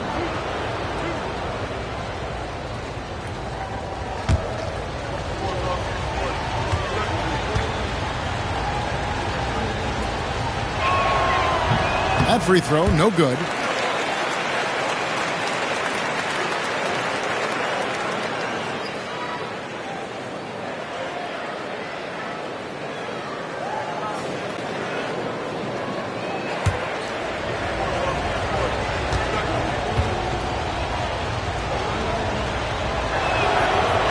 And the second free throw, good. And here's Gilgeous-Alexander. He'll bring it up for the Thunder. In the second half, they've only given up 1 basket coming from the free throw line. And this is SGA's role. He's out here to score and score often. On the wing, Giddey. He's guarded by Williams. Buzelis. And that comes off the assist by Giddey. Giddey's got his 4th assist with that last one here tonight. Outside, Gilgeous-Alexander. Holmgren with a screen on Ball. To the inside. Here's Hartenstein. Rebounded by Vucevic. Vucevic has got 4 rebounds now tonight. Here's White. He drains the quick shot. And now it's just a 4-point Thunder lead. Well, great ability and control by White to stop and pop. Outside Williams. With the teardrop. It's rebounded by Giddey. Bulls trail by 4. A little under 2.5 minutes off the clock now here in the third. Vucevic a screen on Williams. Here's Giddey. And down it goes, jamming that one home. Giddey making the defenders look like they're on ice. Outside Williams. Over in the corner, Dort. Pass to Holmgren. Lets it go with a 3. Buries the long-range jumper. Holmgren's got 4 this quarter. Yeah, showing off that ability to stretch the floor. Seems like everyone is a threat at the arc these days. Buzelis with the ball. And right away, they match it with a 3-pointer of their own. Buzelis has got 8 points. Gilgeous-Alexander passes to Dort. Williams kicks to Holmgren. The basket is good off the assist from Williams. He's got 10. And I love the competitive edge Holmgren plays with, coming right back with his own triple. Williams against Giddey. 1:14 left in the third. White up top. Ball against Gilgeous-Alexander. Trying to answer back, but that 3 is off the mark. Williams finds Gilgeous-Alexander.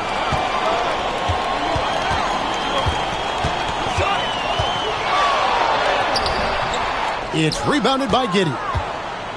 Giddey's got 7 rebounds in the game. 40 seconds left to play here in the third. A 3 ball. Good on the triple. And not a guy who takes a ton of threes, but Giddey can knock them down if you let him. Giddey against Williams. Count it. And after really leaning on that 3-point shot in the first half, seeming like they're just getting away from it here in the second. More of the shots coming from the interior. For Oklahoma City, they have missed 2 free throws in the game, going 5 for 7. And a new group in here for the Thunder. Williams, he's checked in for Hartenstein. Wiggins comes in for Chet Holmgren. Cason Wallace, he's checked in for Dort. And it's Alex Caruso in for Gilgeous-Alexander.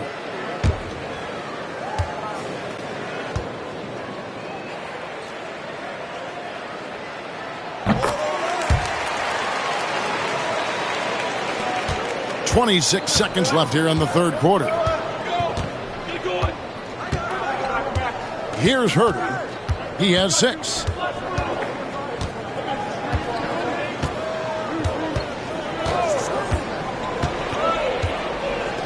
Down to 5 on the shot clock. Down low. And finished off by Collins. Those plays can make a difference in a game like this. Well, you know it's going to fire up, Greg, everybody on that bench. And guys, you cannot allow that in a close game. You have to make it harder than that. 3 quarters of play in a close game here. Thunder out in front, up 3. And after a quick break, we're going to come right back with the start of the fourth quarter.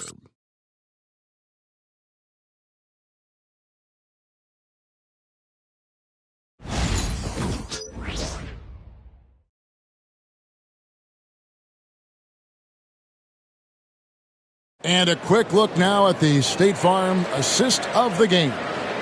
And he's always been the favorite to bag this honor. These kind of feeds are his bread and butter.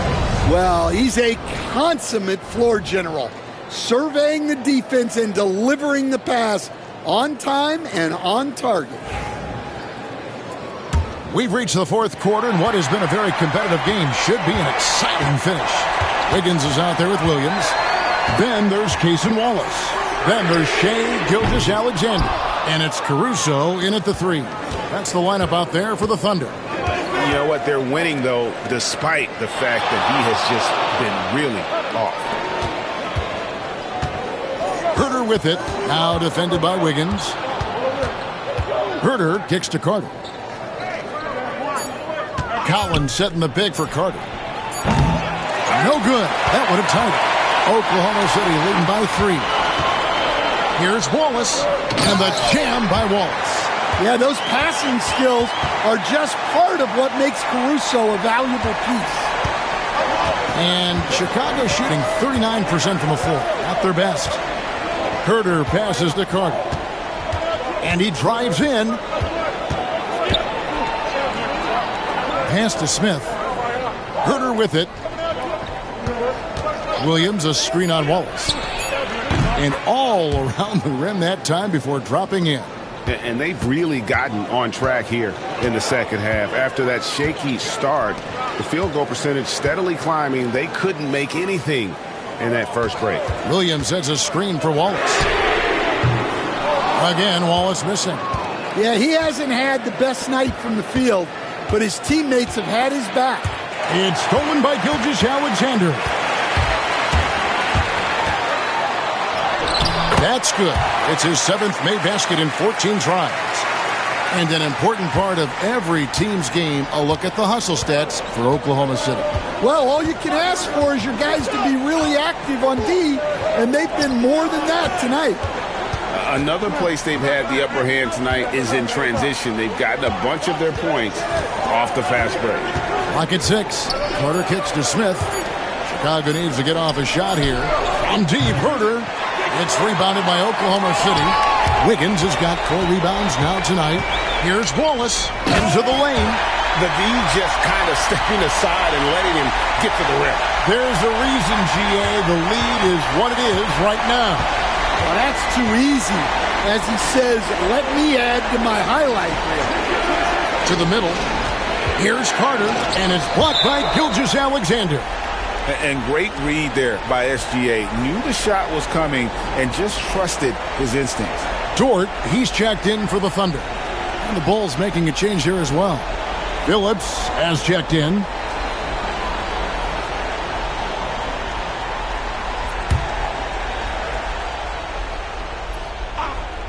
A little over 2.5 minutes have passed here in the fourth quarter. Shot clock at 5. Herter, that's a 2-pointer. And again, Chicago, no good. And they're controlling the boards, Kevin. That's +5 in that category. And Gilgeous-Alexander throws it down. Really, really good possession there. They've never lost their focus, even as the game's gotten tighter. And if you're going to pull away, now is the time to do it. Time to finish the game strong. Knocked away. It's stolen by Dort. And here they go. Wiggins passes to Gilgeous-Alexander. Yep, that one goes. And now an 11-point Thunder lead. We see coaches stand willing to pay fines for complaining about the officiating. I'm having a hard time thinking if you ever did that. I'm going back in my Rolodex here. Did you? Did you ever do that, Coach? I mean, Kevin, I paid hundreds of thousands of dollars of fines in the NBA. Yeah. My wife was not real happy about that at one point, reminding me early on that we had 4 kids we were going to try to put through college. And she told me one year I just gave away 2 college educations. Oh, goodness. Looking at who's out there now for the Thunder. Hartenstein's checked in for Williams. Chad Holmgren comes in for Wiggins. And Jalen Williams is subbed in for Alex Caruso. And now the latest from our reporter, David Aldridge. Hey, Kevin, during that last break, I heard Billy Donovan talking to his team. Now, his tone was pretty serious. He said, you guys need to prove you're in this. No one else can do it for you. Time to pour on the gas. We'll see if that fire gets lit, guys. All right, David, thanks. And it's Vucevic missing. The Thunder leading by 11. Here's Holmgren. And the dunk by Holmgren. And given that Holmgren is 7 feet tall, he's a threat to throw it down at any time.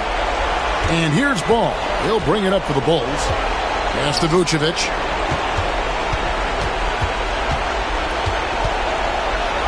The kick out to Ball. Here's White. Good. Another from 3. And now for this franchise, he's hit the most threes in a single season. His incredible range stretches out the defense on a nightly basis. It's an invaluable element to this offense. And this is the kind of fire Gilgeous-Alexander plays with. How about the response there? To the paint. And slam dunk by Vucevic. And in terms of size, not your typical center. But, man, he plays as big as any of them thanks to that terrific leaping ability. Oklahoma City has gone 1 of 3 from outside the arc since we've reached the fourth quarter. Holmgren wide open. Offline with his 3. Well, the defense got lucky there. More often than not, he's making that shot. Giddey the pass to Ball. 1:02 left in the fourth. Pass to Vucevic. And he gets the whistle for the 3-second call. And when you're trying to cut into a lead, you can ill afford mistakes like that. Yeah, that's just a lack of focus. Plays like that can really frustrate a coaching staff. The Thunder shooting at 46%, making some buckets. And it looks like just playing the last bit of this one out in what should be a nice win here for the Thunder. In the end, they had a better shooting percentage, and that's what made the difference. Sometimes, things go your way. The other team wasn't catching many lucky breaks themselves. Yeah, and Kevin, not all about luck. I thought their overall shot selection was better. And this team, obviously one of the elite teams. They have played with heart and passion for the game all season long, and the wins for them just keep rolling along. And tonight, it'll make win number 63. And with this win, it gives them a sweep of the season series, even though it's just a brief 2-gamer. And when you look at the huge impact he had, just a monster game for Shai Gilgeous-Alexander.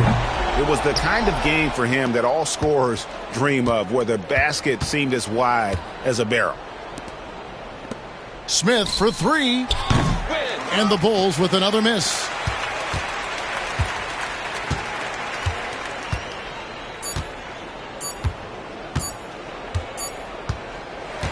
So no problem for Oklahoma City as they get the win.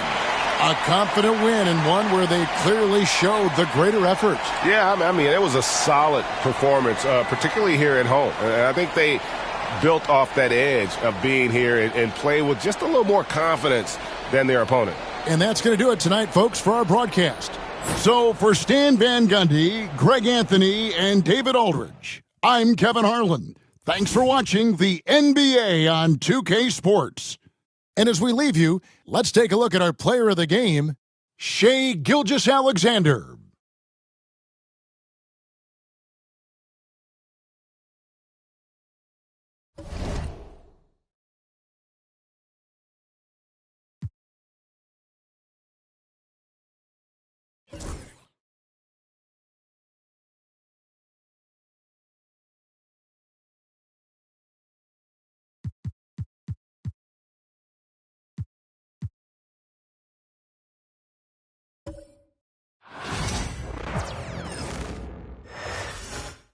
Oh, say does that. It's a very special day on the calendar, Noche Latina, commemorating the NBA's connection to Latin heritage and culture. Hello, everyone. I'm Brian Anderson, joined by Grant Hill and Clark Kellogg. We'll hear from reporter Allie LaForce in a moment. Here's what the Houston Rockets have lined up on their schedule. On Wednesday, they'll head home to take on the Utah Jazz. And then Friday, they'll host the Oklahoma City Thunder. And for their matchup with the Warriors, they obviously have the upper hand coming into that one. But don't expect a blowout. It could turn into a real battle. Now the starting group for the Houston Rockets. Van Vliet and Green, they're manning the backcourt. Thompson out there with Dylan Brooks. And it's Şengün in at the pivot spot, manning the middle. And for Los Angeles, Reeves at the 2 with LeBron at the 3. Hayes is out there with Dorian Finney-Smith. And it's Doncic in at the point. And this game could be meaningful for both teams, Clark, in terms of playoff position. I think you're right, and that's why I expect a real heated battle. I mean, no team wants to back into the playoffs. You want to come in on an uptick and playing good basketball. Now here's Van Vliet, and the shot goes. Van Vliet, for his size, is pretty tricky. Van Vliet against Doncic. James passes to Doncic. Blocked! And here we go, the Rockets in transition. And it's stolen by Finney-Smith. Now the Lakers moving it up. Reeves, the pass to Doncic.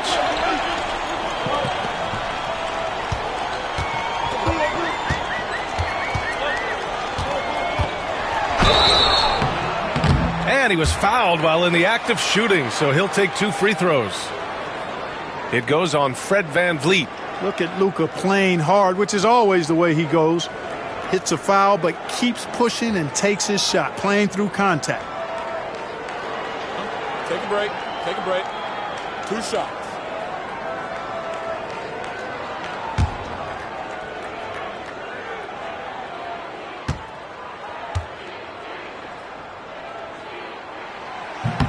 That's good from Doncic.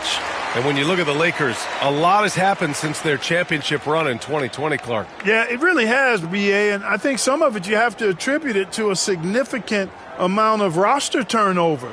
And then you pair that with coaching changes. One of the keys to being successful in anything and at any level and in the NBA, stability, continuity.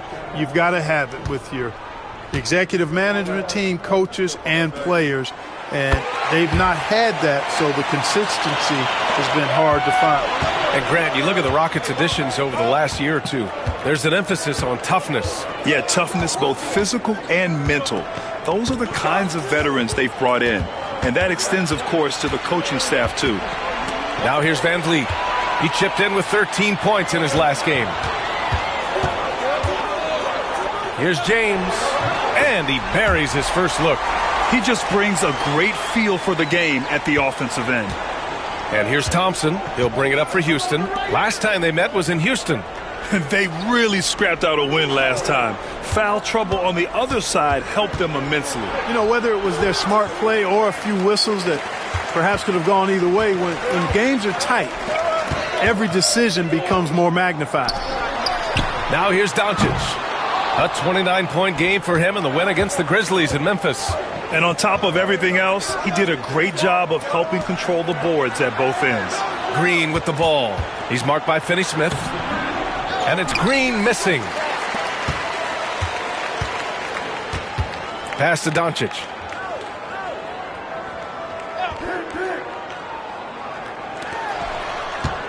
James passes to Reeves. Back to James. Now here's Hayes. And here's Doncic outside. Knocks down the long J. Doncic has got 5 now. You know, if Luka wants the three-point shot, he just takes it. No hesitation. Thompson outside. Brooks outside.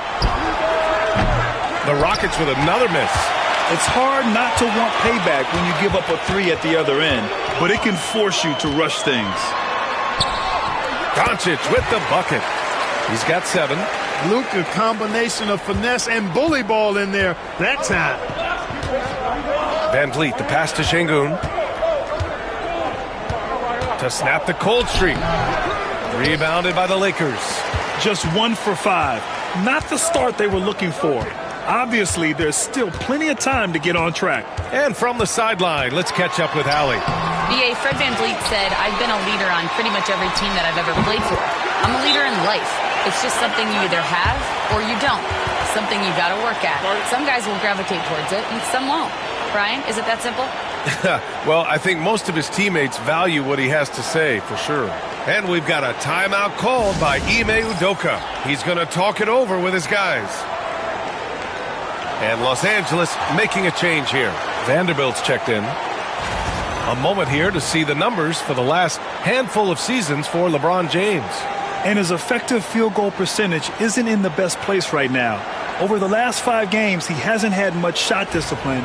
He'll be looking to play a lot smarter today. And so it's Van Vliet with it.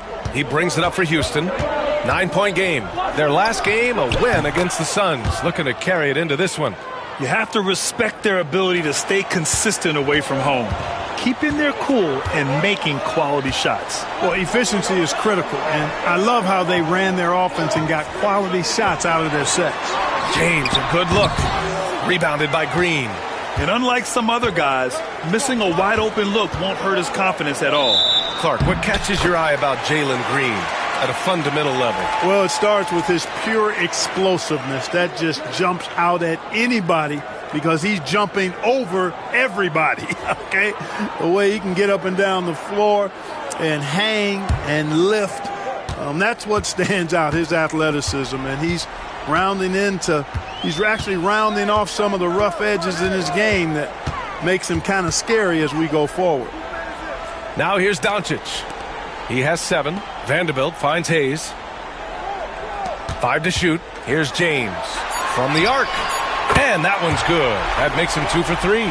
Their ball movement on this run has been tremendous. It's led to a lot of good, clean, open looks. Van Vliet scanning the floor. Lets it go from deep. Sends it home from three-point land. Van Vliet's got 7 points. We've got 1:28 left in the first quarter of the game. For 3, James. Rebounded by Green. Rockets trail by 7. Grant, how about that in-season tournament win for the Lakers in 2024? Yeah, honestly, it just makes sense that the first of those trophies would land with a historic franchise like the Lakers. First trip to the line for him here. And something I remember from their last outing, he was excellent at the charity stripe. Yeah, I agree with you. I mean, he attacked, got to the line a bunch, and cashed in on his chances. And, fellas, I think you have to like his improvements over his free throw numbers from a year ago. It's not a significant number or a huge amount, but it's improvement nonetheless. And he makes the first. Looking for a one-word descriptor for Jalen Green? The best one I come up with is exciting. The way he runs the floor and gives every play his all. This guy is just fun to watch. And both free throws good for Green. Los Angeles leading by 5. A minute 9 left to play in the first quarter. It's James on the wing. Banked it in off the glass. He has 7. How many times have we seen that? I mean, LeBron going right through and into the defense and finds a way to power through the contact as if he hasn't even been hit. And that one's good. Green. He's consistent from out there, especially when you give him that kind of room. James passes to Hachimura. And here's Reeves. Tried to answer back, but that 3 is off the mark. Whitmore with it. James is there. And Whitmore gets it to go on the assist by Green. Athleticism showing through from Whitmore. He doesn't need much room at all to operate in close. James against Eason. Now here is James. Not a lot of room. That one off the back iron and out. Outside Whitmore. Here's Green. Beyond the arc. That misses. Would have counted had it gone. Both teams have it going here early and still close through the first quarter. It's Los Angeles leading by just 2. And we'll be back.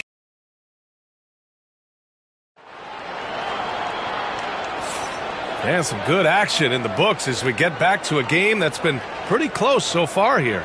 But what do you guys think about Los Angeles here in this one? Well, clearly they played well in the first period because of their selfless attitude. Yeah, and you know, so many of their hoops came off an assist, which is a good sign of ball movement and sharing that ball.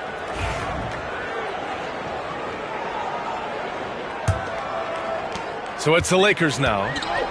They've led by as much as 10. They come into this one having outplayed the Grizzlies last time.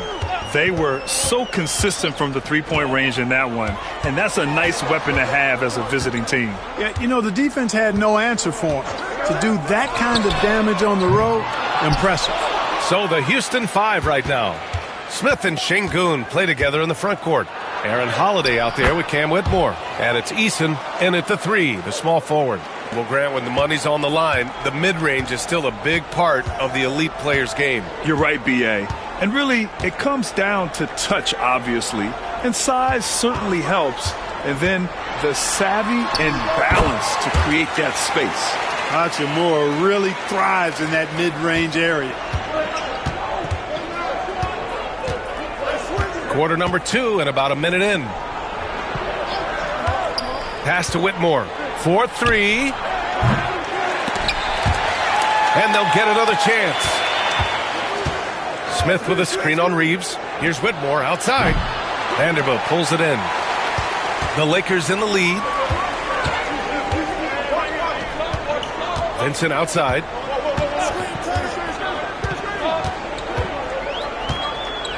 Pass to Hachimura. Just 5 to shoot. Back to Vincent. Over Holiday.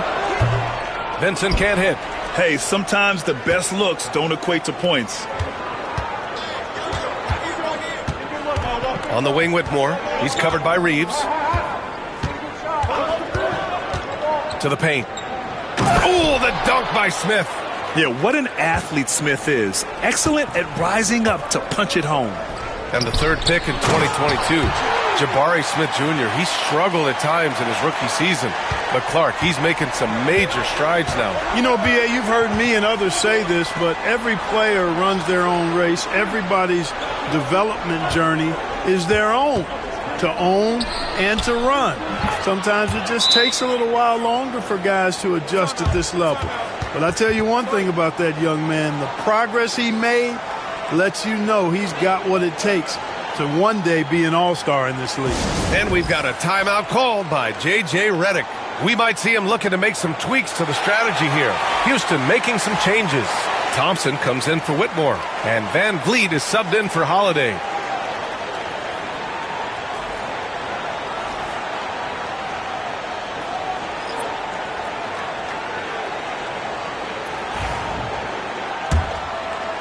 All right, for those just joining us, we're almost 2.5 minutes into the second. James outside.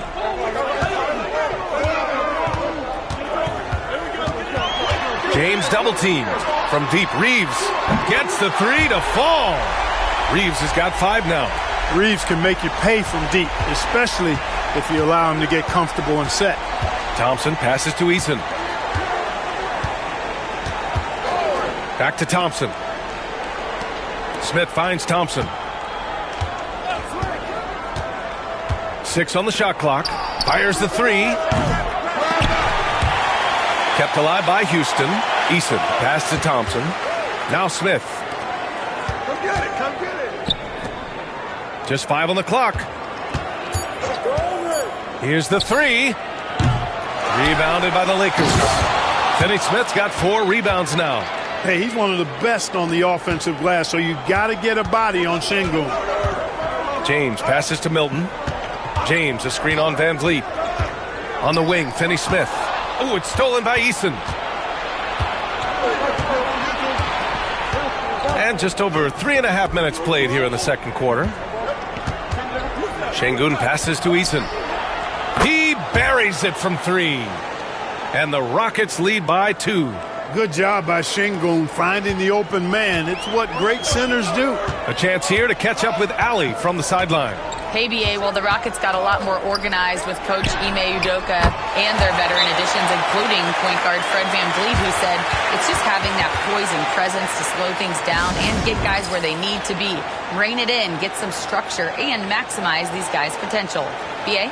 Ali, a great floor general. Thanks for that. And we've got a timeout called by Ime Udoka.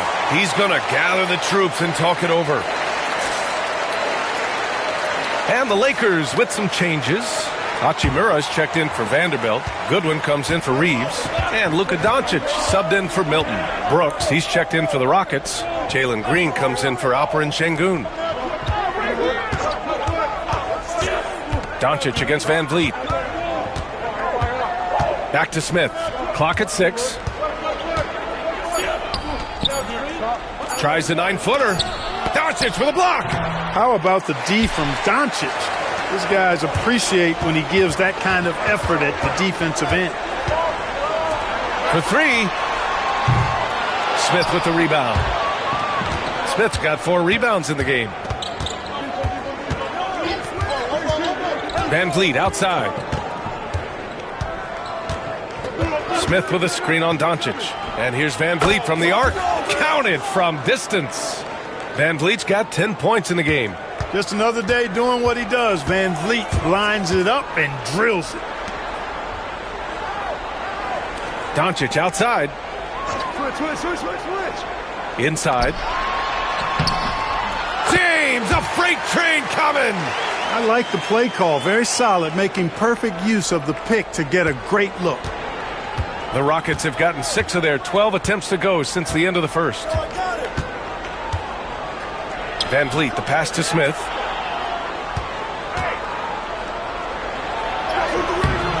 And no good.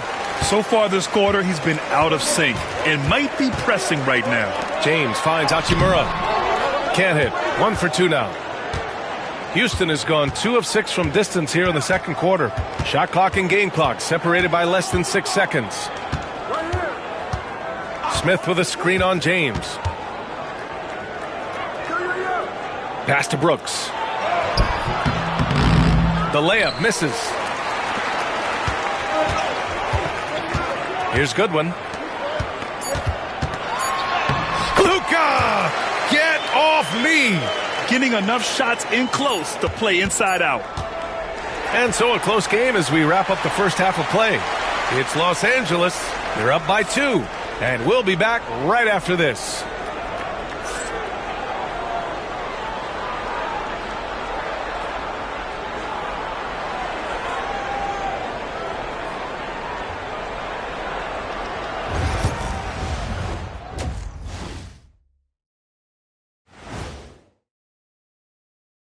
Hey, everybody. Psst. I got a secret. We're approaching the playoffs, and we are starting the show with a breakdown of the Western Conference standings. Taking a look here at the Rockets, they've been phenomenal. All the lofty predictions, the expectations, they've all come true. Now comes the hardest part in the postseason. Every team is going to be gunning for them. Now, as we look at the first half, the Rockets find themselves in a close ballgame. They better be grateful for their bench. The reserves are showing up in a big way. The others you always talk about, big fella, taking some pressure off the starters here. That's it for us. Thanks for tuning in. Now let's send you over to Brian Anderson with the third period.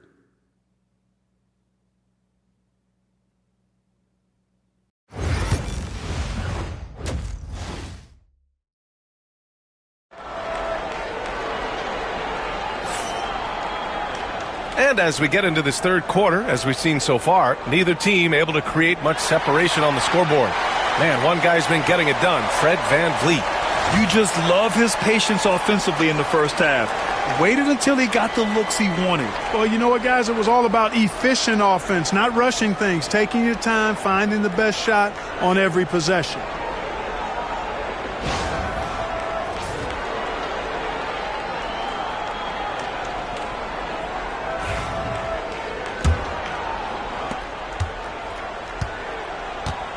And here's Reeves. Reeves at the 2 with LeBron at the 3. Dorian Finney-Smith is out there with Hayes. And it's Doncic in at the 1. That's the Laker 5. Luka proving he can score from anywhere. Nice work from Doncic, doing a good job finding a way to get it done inside. Rockets trail by 4. Well, last season we saw Luka Doncic score 73 points. Tied for 4th most in NBA history, Clark. B.A., he is so special, and the thing about the 73 he got, it was the most efficient 70-point game in league history. And with how offense-heavy the league is going, I wouldn't put it past him to go north of Kobe Bryant's mark of 81 at some point. He's got that kind of ability. They have no answer defensively inside. Yeah, and that's 4 straight field goals now they've allowed from point-blank range. Can't happen. Pass to Brooks. Now here's Thompson. 6 on the shot clock.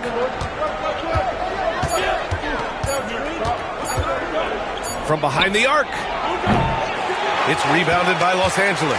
Looking ahead, they've got the Warriors coming to town for their next game, and that'll put them halfway through a 3-game homestand. Oh, LeBron, just too much to handle inside. And I say, hey, if it keeps working, go to it. Stay with it. I mean, until the defense responds and provides more resistance, keep making them pay. And we've got a timeout called by Ime Udoka. I think right now he must be looking at some adjustments.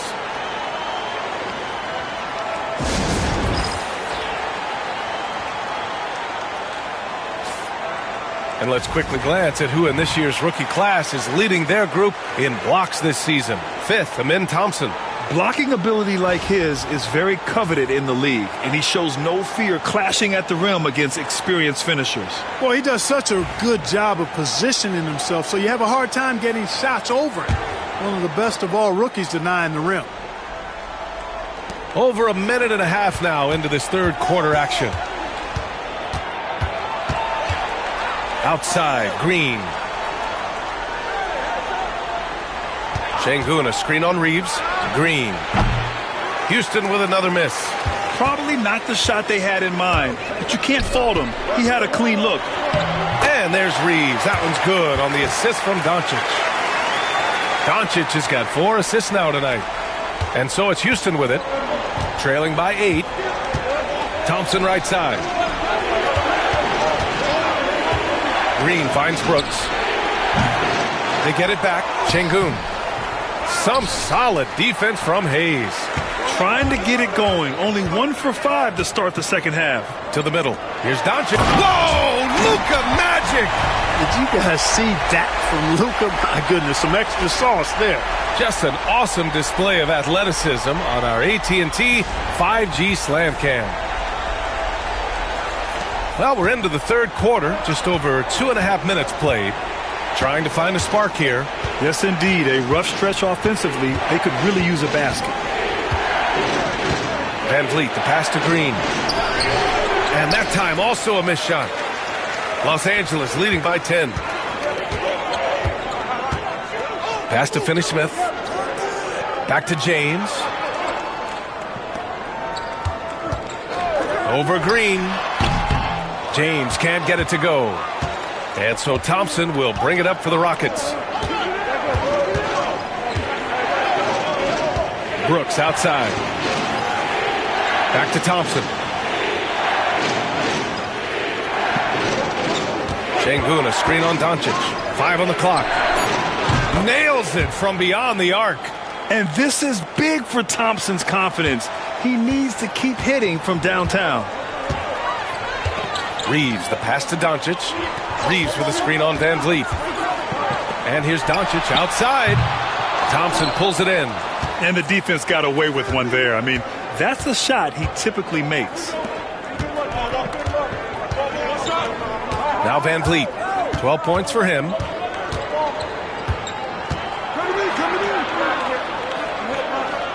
Back to Thompson. Over Finney-Smith. Thompson's shot is off. Los Angeles leading by 7. Pass to James. There's a screen. To the inside. Here's Reeves. The shot comes out. Green with the defensive effort. Oh, plenty of contact on that shot. Officials call the foul, and he'll take 2 free throws now. Didn't seem like the defense was ready for Green inside that time. He came at him with a lot of energy and was able to draw the foul. And guys, let's get your take on the scoring breakdown for the Lakers. Well, you love their unselfish play. Keeping that ball moving, good shot to great. That's winning basketball.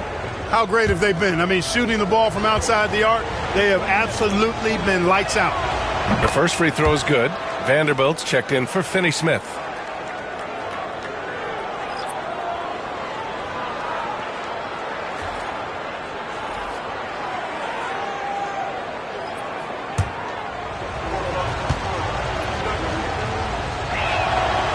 And both free throws good for Green. 1:36 left in the third quarter of the game. Outside Reeves. one falls. Great setup by Doncic. Doncic has got 5 assists tonight. And you know Coach loves seeing his offense operate at this level. Great passing out there. 5 straight baskets resulting from assists. They're playing as one unit out there. And we've got a timeout called by Ime Udoka. Coach wants to speak to his guys, maybe alter some of the game plan. Hachimura's checked in for Los Angeles. Connect comes in for James. And the Rockets making a change here as well. Adams is checked in. Pass to Whitmore. And he drops in the layup off the glass. Whitmore's got 8. When it's this close, every bucket matters. You need good looks. Vanderbilt, a screen on Green. The Luka 3, money. Doncic really excels at keeping defenses off balance in the pick and rolls.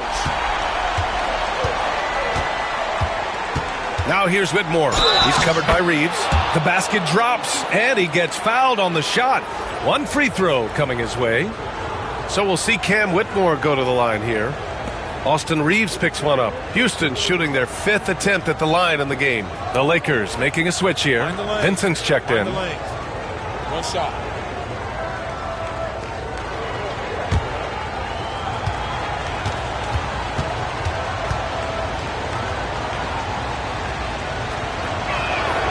In addition to skill set, most rookies need to adjust physically to the NBA. Not Whitmore. He's got grown man strength. On the wing, Hachimura. And the foul is called. He missed it, so he's got a couple of free throws coming his way. That's on Steven Adams. Clark, Hachimura has always been a monster with his strength. He knows how to use his frame. He sure does, and he has an ample frame, B.A. And working out with LeBron during the summer and training certainly hasn't hurt him in that regard. He knows how to use his body, but he's also become a pretty reliable three-point shooter and all-around scorer.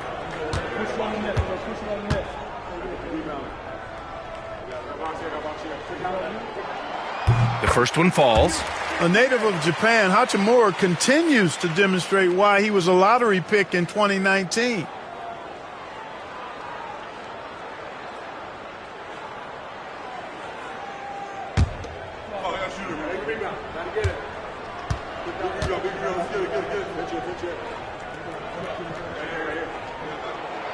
And he can't hit the second. Rockets trail by 6. To the paint. Here's Whitmore. Pass to Adams.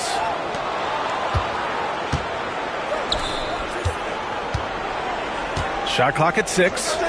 Here's Whitmore outside. Hachimura with a rebound. The Lakers lead by 6. Down low. Vanderbilt, a pass to Hachimura. Outside Reeves. Pass to Vincent. Jacks up a 3. No good. And so it's Los Angeles with a 6-point lead at the close of the quarter.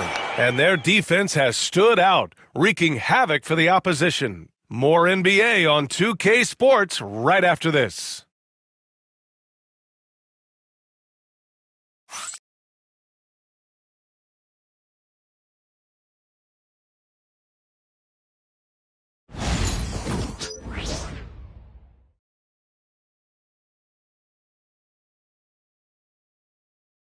And now we have a moment to reveal our State Farm assist of the game. Woo, I'm fired up to see this dish one more time. It's always great to see your two guards share the wealth. Yeah, platinum level dime dropping there, fellas. Accurate and on time.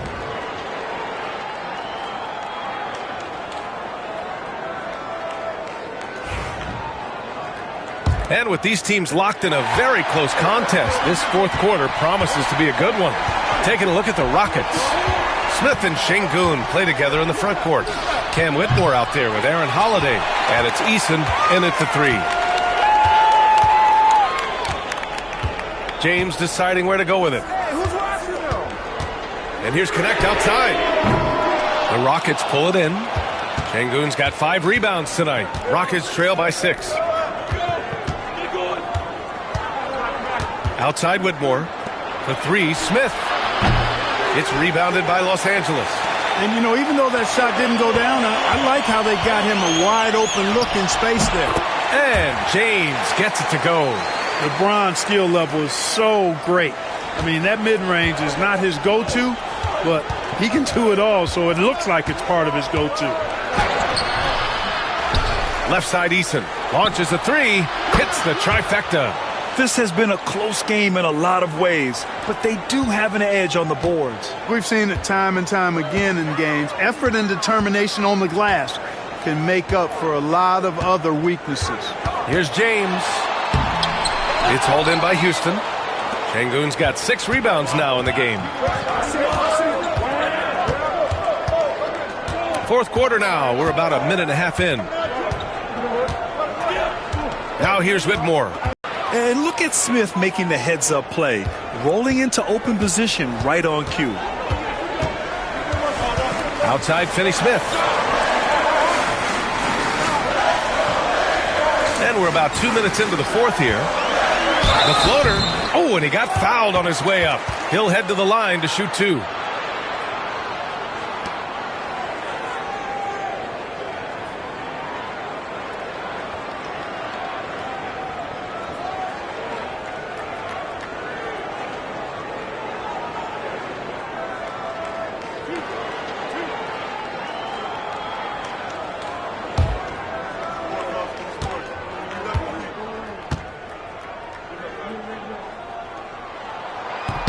First one falls for him. The definition of a stretch 4. Finney-Smith is a really valuable offensive player. Van Vliet's checked in for Whitmore.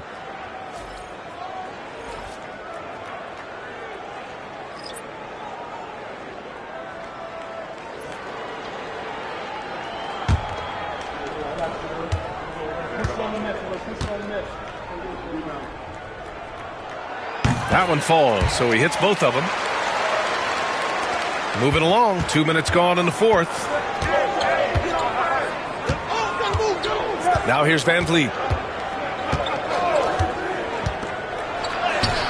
And he gets it to go. Hey, they're just getting pushed around inside. Yeah, you can't say that with enough emphasis. I mean, the defenders are just not being aggressive enough down low. You got to play with some physicality in the paint. Back to Vincent. It counts! And the foul! It goes on Fred Van Vliet.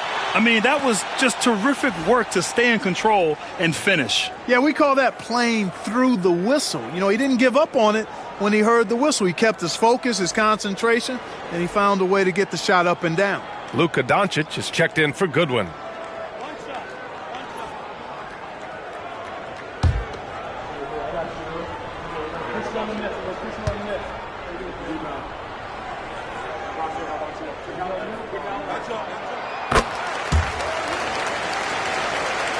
A touch under 2.5 minutes have passed now here in the fourth. Van Vliet outside.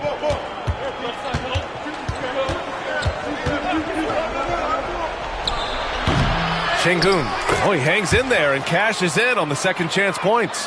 That is what Şengün brings this team, the ability to turn misses into makes, doing the dirty work down low. Vincent outside. Hayes, the pass to James. Fade away. Doncic, no good. And here's Thompson. He'll bring it up for Houston. 4-point game. Van Vliet outside.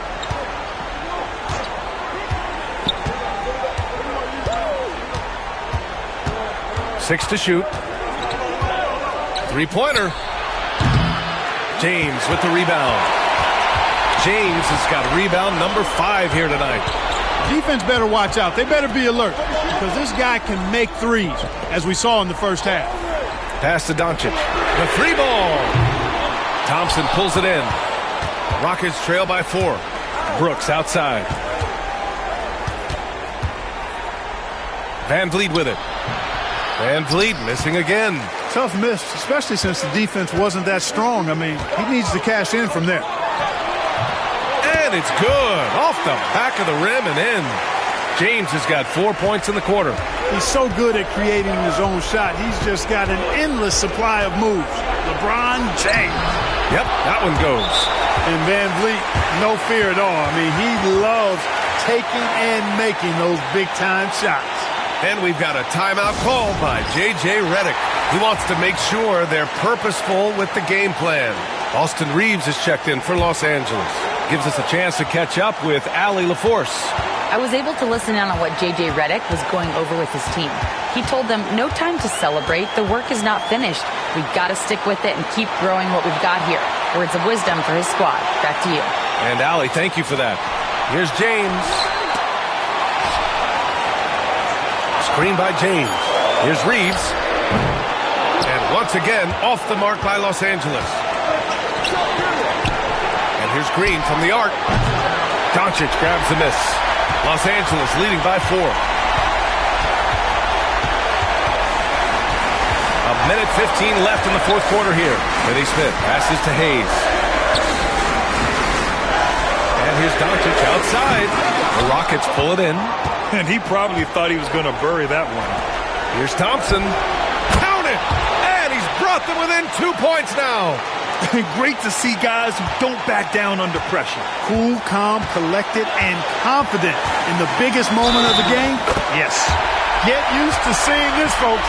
Doncic taking the moment head on and delivering.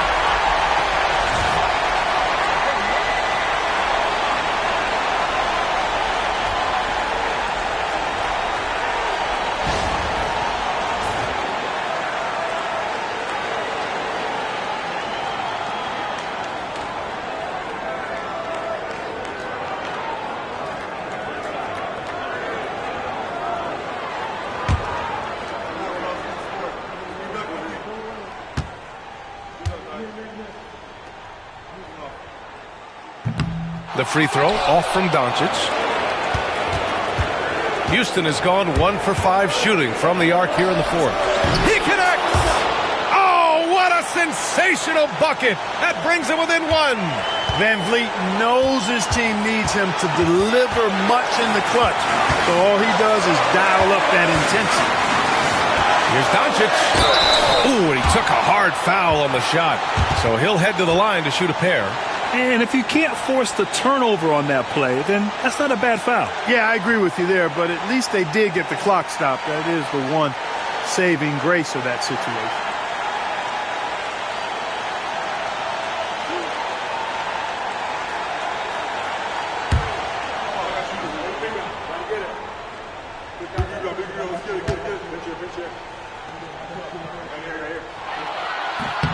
So the first one drops, and that'll put him up 2.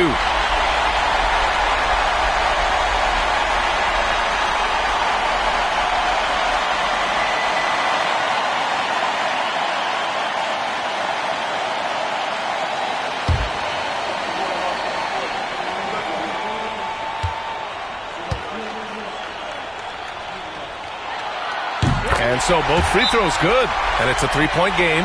And Ime Udoka has called timeout. There is a lot on the line, and he is determined to make sure everyone's on the same page.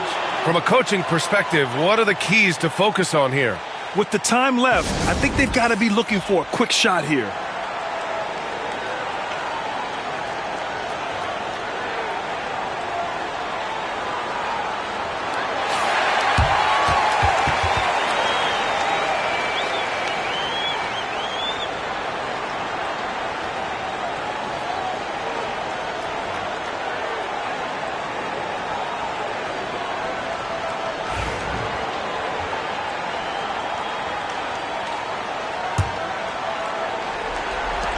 .35 seconds left to play in the fourth.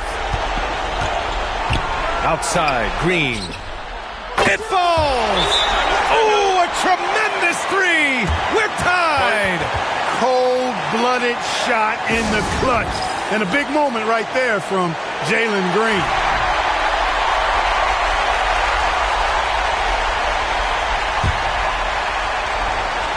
Here's Doncic. 3 seconds separating the shot and game clocks.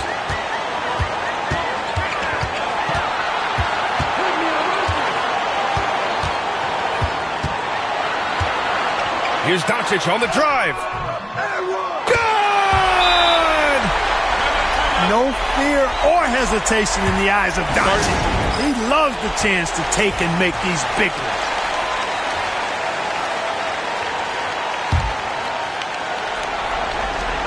Nine seconds left in the game. Outside, Green.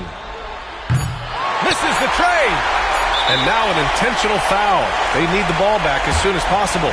And a smart choice right there. I mean, you can't allow them to just drain the clock. No, you got to foul. I mean, it's going to come down to free throws here.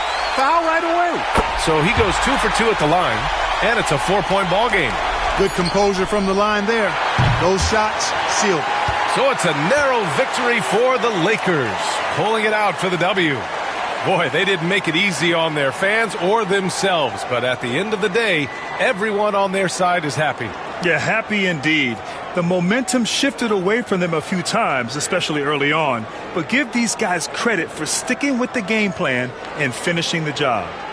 All right, Allie's ready to go. She's courtside. Hey, Allie. LeBron, that was an impressive win. What did it take to get it done tonight? It's a really good team that we're playing. Allie, thank you as always. And that'll wrap it up, folks. For Clark Kellogg, Allie LaForce, and Grant Hill, this is Brian.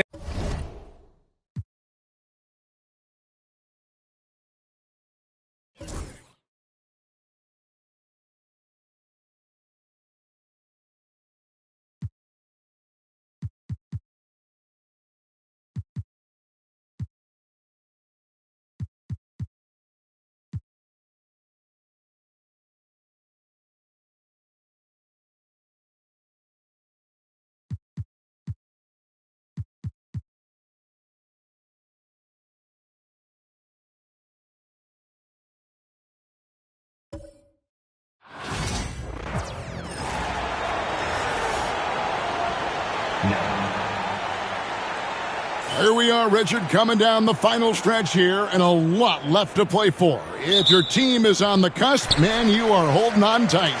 This is the stretch where you can make or break your season. Some teams find a gear that carries them from here to a championship. Others, they come up a little short, trying just a little too hard. Let's take a look at our starters for Sacramento.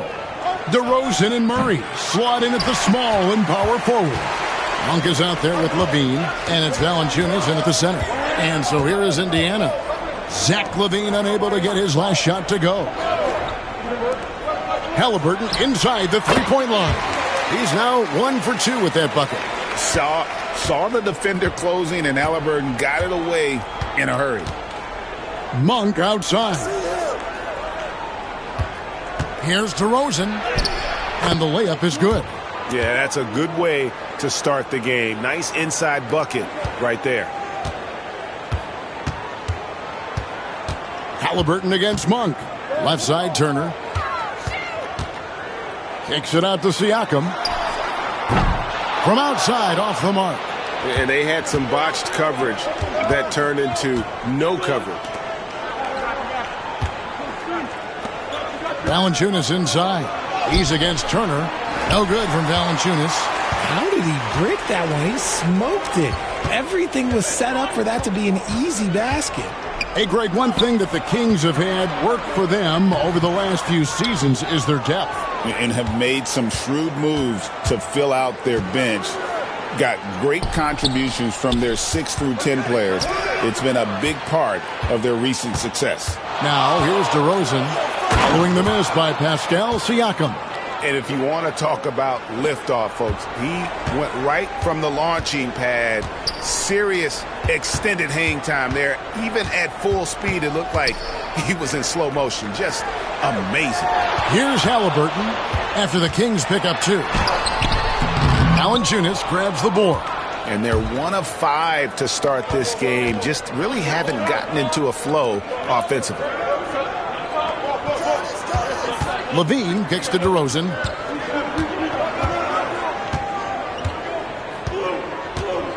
Down to 5 on the shot clock.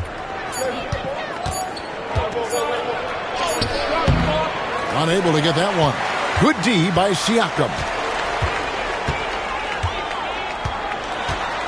Just over 2.5 minutes played here so far in the first quarter. Monk against Halliburton. And that one is good. Oh, the balance and focus. Halliburton able to power through contact and convert. Seems like every time, Greg, we see Tyrese Halliburton, he's wearing a big smile on his face. Talk about a guy who just loves this game. Halliburton is such an enthusiastic player, and that positive attitude really infects his entire team. What's up?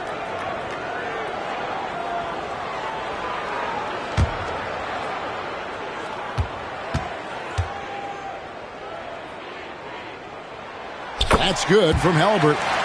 So valuable to this team. Halliburton gives them whatever they need when they need it. This guy is both patient and prolific. So the Kings call timeout. They're first.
Only 5 games left on the season. Let's quickly take a look at how the playoff field is stacking up out west. Take a look at the Kings. They're 10th in the conference, still looking to claim a spot for the playoffs. Yeah, you know, for the Kings, they're one of those teams that hasn't quite figured it out this year. A lot of talent, a lot of heart, but nothing to put them up on that next level. And you have to wonder if this roster can get to that next level. They have talent, but if it doesn't come together, they might have to shake it up. DeRozan gets the bucket. And so it's Halliburton who brings up the ball for Indiana. Pass to Nembhard.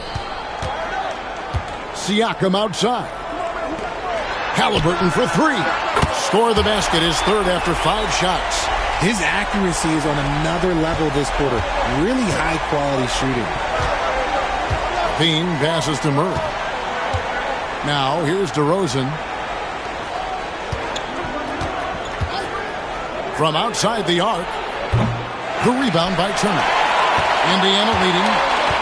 And with an update from the sidelines, let's check in with David Aldridge. Well, Kevin, Rick Carlisle gave me a few minutes to catch up with him. And when I asked him about the challenges his team will face going up against DeMar DeRozan, Coach said it doesn't matter what kind of defense you throw at him. DeMar is so good getting to his comfort zones and knocking down shots. What people don't realize is how good of a playmaker he is. Kevin, a tall task to slow him down. Thank you, David. Pacers leading by 4.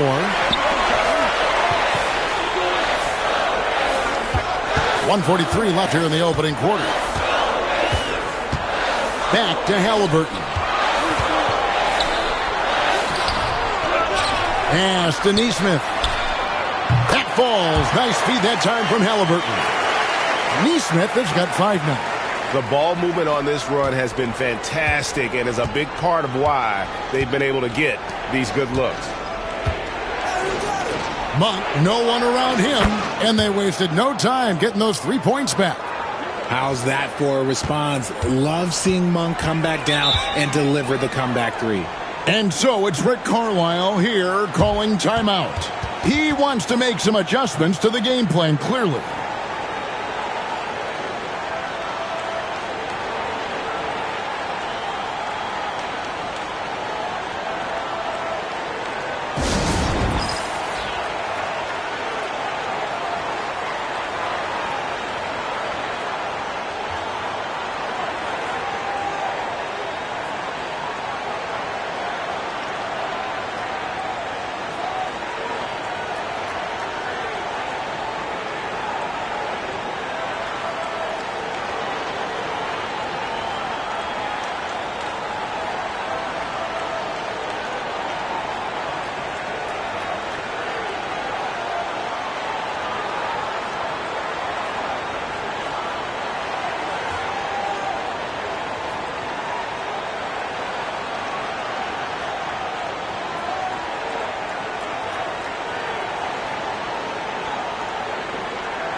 So an entirely new group in now for Indiana. Toppin, he's checked in for Miles Turner. Walker comes in for Aaron Nesmith. Benedict Mathurin, he's checked in for Andrew Nembhard. And it's T.J. McConnell in for Halliburton. McConnell passes to Walker. Here's Toppin. It's hauled in by Lyles. The Kings trail by 4. Levine finds Ellis. Back to Levine. Pass to Lyles. And the foul on Obi Toppin. That is his first foul of the game. Bradley's checked in for Indiana. Halliburton comes in for Walker. Sacramento also making some changes. DeMar DeRozan, he's checked in for Sabonis. And it's Carter in for Levine.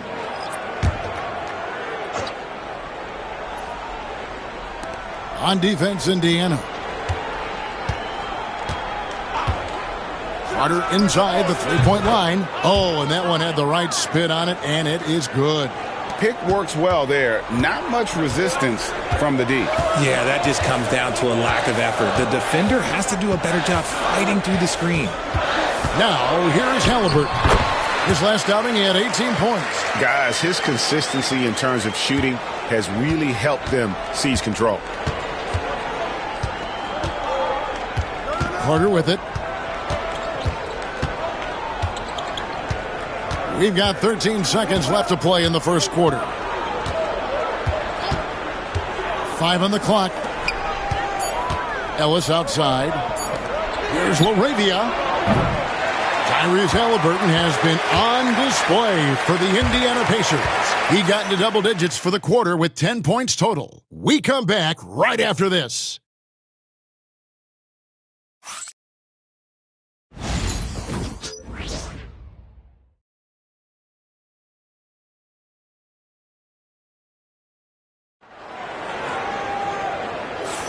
And for those of you just tuning in, the second quarter of action is where we're at right now. And when you consider how the Pacers are doing, guys, what do you think? Just a terrific first quarter, sparked really by their unselfishness. They're playing for one another and focusing on making winning plays. You love to see it. Richard, how do you think the game has changed since you retired? Well, the jump shooting teams have had more success. I think the game has changed, and it allows for more Europeans. It allows for it to be more of a global game. The less physical, the more inclusive. We'll be topping out there with Thomas Bryant. Then it's Halliburton. Then there's Benedict Mathurin. And it's McConnell in at the point guard. That's the 5 to begin the second quarter for the Pacers. And it's Halliburton missing. And it's DeRozan with the ball for the Sacramento Kings. Trailing by 4. At the conclusion of this game, they're off to Washington, where they'll face the Wizards. That will be the third of the 6-game road trip. Pacers shooting here about 46% for the game. Halliburton on the wing. Back to Mathurin. Fires for 3. A three-pointer is right on target. Mathurin's got the lead up to 7 now for the Pacers. And for a classic two-guard like Mathurin, you have to knock down threes with consistency. Carter outside, shoots the 3. Again, the miss by the Kings. Indiana's gone 3 of 4 from long range in the game. And while we've got a moment, let's send it over to our terrific reporter, David Aldridge. David? Thanks, Kevin. Tyrese Halliburton has become the face of the Pacers franchise. He says they've done a great job of allowing me to spread who I am and how I play throughout the organization. The guys and the coaches have adapted to that. Good things are happening. I want us to be the best team in the league. Kevin, he's certainly taking them in the right direction. David, I'm infatuated with this guy as you are. He does so much at such a young age. Man, the sky's the limit.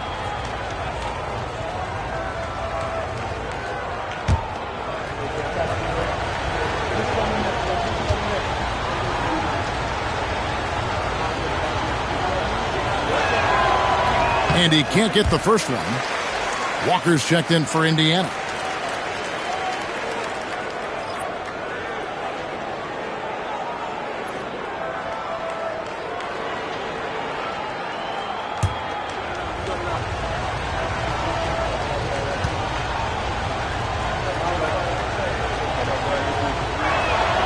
He hits the second from the line. A minute and a half gone here in the second quarter. Here's McConnell. Still scoreless. Halliburton outside. McConnell finds Halliburton over Ellis. And it's Sacramento with the rebound. Well, despite some uneven shooting from him, they're still out in front.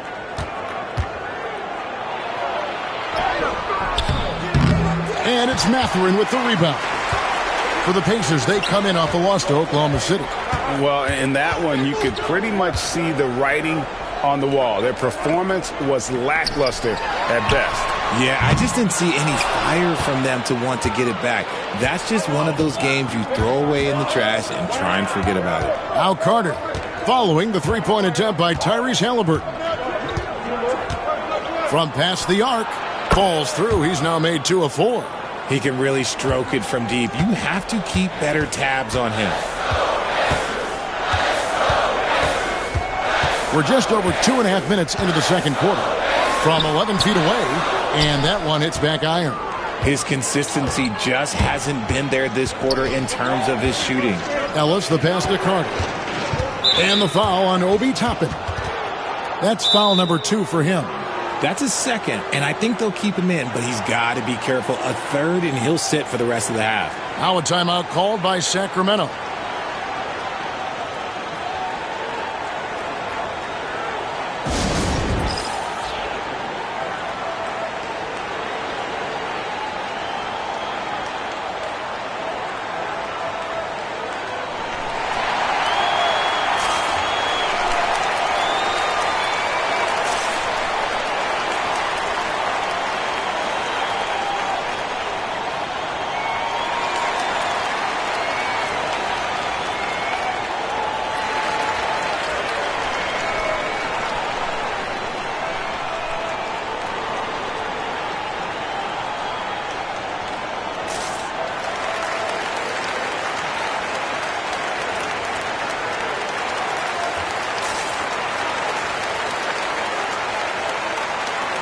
So an entirely new group in now for Indiana. Miles Turner, he's checked in for Toppin. Pascal Siakam comes in for Walker. Naismith, he's checked in for Benedict Mathurin. And Andrew Nembhard's subbed in for T.J. McConnell. Valanciunas sets a screen for Levine.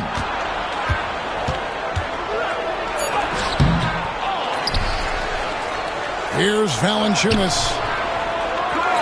Outside for Murray. He nails it, and we're tied up. And you like Murray as a spot-up shooter. Knows where to park himself and always ready to receive the pass. Pass to Turner. And a little under 3.5 minutes elapsed in the second quarter of play. Trying to break that ice-cold streak, and Halliburton finishes inside. That's 12 points for Tyrese Halliburton. Now DeRozan. He has 6. Over Naismith. And the Kings check on 2 more. That's his bread and butter, DeRozan, one of the great mid-range shooters in this game. Now in the later stages of his career, Greg, DeMar DeRozan continues to be a master from the mid-range. Kevin, we all know he loves that area of the floor. And what makes him so effective, the footwork. He's so good at backing guys down and creating space to get that jump over. Shot clock at 2. Yep, it counts. And the Pacers lead by 2. And Siakam always has options in the mid-range. He's a talented shooter who can make that shot. Murray looking around. The wide open look here for DeRozan. Good, and the assist goes to Murray. DeRozan's got 11 points. Yeah, great outside shooting, really fueling this run. And Rick Carlisle decides to call timeout. He wants to talk to his guys.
The Pacers making a switch here.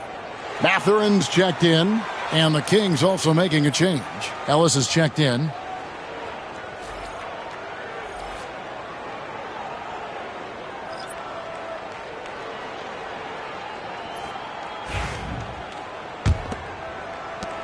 .130 left in the first half. Outside Matherin. Takes the three. And it's Sacramento with the rebound.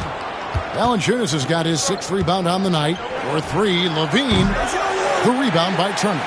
And I thought that was going to drop. It looked good from here.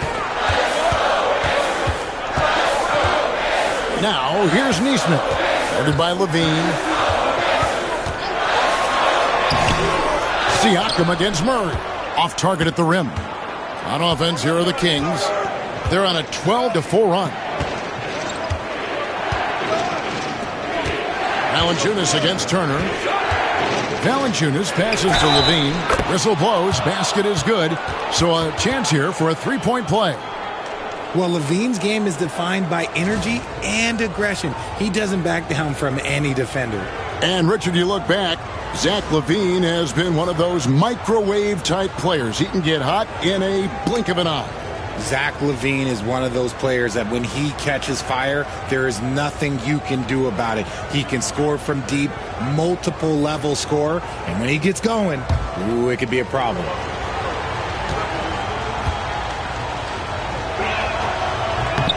Athletically gifted, a knockdown shooter, it feels like LaVine is constantly underappreciated for all the things that he does. Here's Nembhard. He's coming off a 16-point game against the Thunder in Oklahoma City. And he's got his first free throw of the game.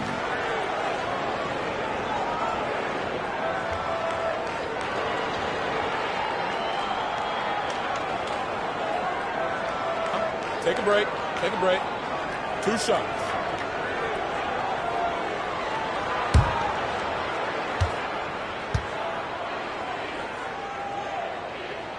That free throw good from Turner. You just look at the trajectory of Turner's career. He was raw coming into the league, up and down for a number of years, but when he put it all together, he became the total package.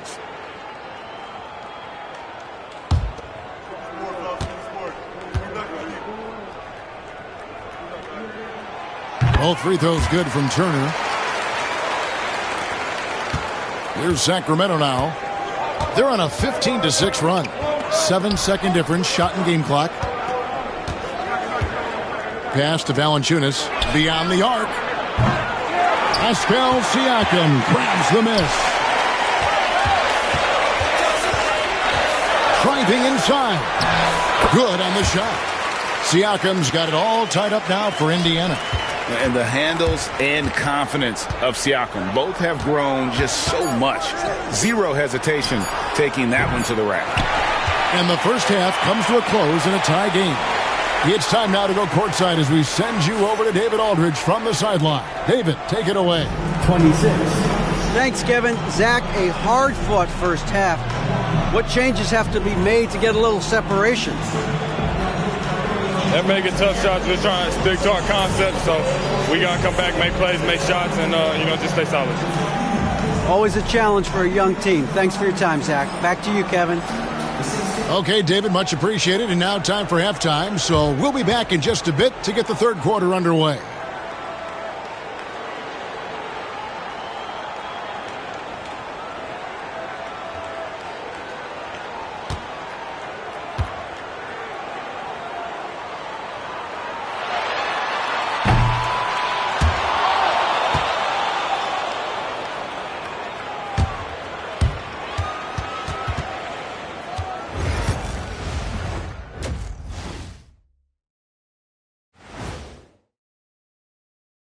Hey, everybody. Psst. I got a secret. We're approaching the playoffs, and we are starting the show with a breakdown of the Western Conference standings. And just to throw you guys a little curveball here, what's your take on the alternate floor designs teams are using these days? It's different, that's for sure. Now, if you're watching TV, it jumps out at you. But the players on the court don't even notice it. That's because you're always looking up at everybody, Kenny. Always knew what the floor looked like. And returning now to that first half of our featured matchup, the strong play of Tyrese Halliburton has been a major contribution. He's been hunting for a shot pretty much all first half, and why not? The results speak for themselves. From the naked eye, he just looks like he wants it more than anybody else on the floor. Isn't Ernie, what is a naked eye? I was just about to say, isn't the eye always naked? It is. Well, no, if you put glasses on. Ooh. Are glasses like clothes? Eye clothes. Let's start a new company, Kenny. Thank you for being with us. Now let's send it to Kevin Harlan for the second half tip.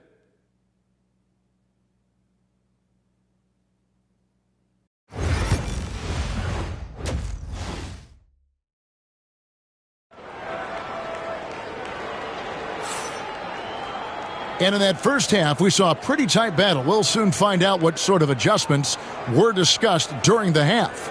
Tyrese Halliburton with a strong contribution so far in this one. Man, he's been running wild on him through that first half. Absolute dynamite on offense. If they don't change their approach in the second half, let's just say his success will continue.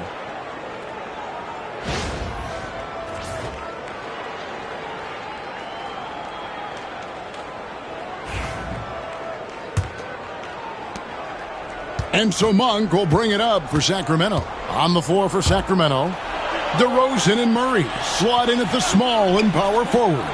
Levine is out there with Monk, and it's Valanciunas in at the 5, roaming the paint. Screened by Valanciunas. A good look from DeRozan. Siakam pulls it in. Siakam's got 4 rebounds now tonight. Halliburton outside. Nembhard, the pass to Nesmith. For 3, Siakam hits it from three-point range. Siakam's got 7. Yeah, you got to get out on that. Siakam demonstrating that ability to hurt you from beyond. Now, here's DeRozan. He's tightly guarded. Pacers leading by 3. Nembhard, the pass to Halliburton. Here's Nesmith, guarded by Levine. I tell you what, he earned his money on that foul. This is his first free throw of the game. Gotta admire what he's been able to do at the free throw line this season. How about over 90%?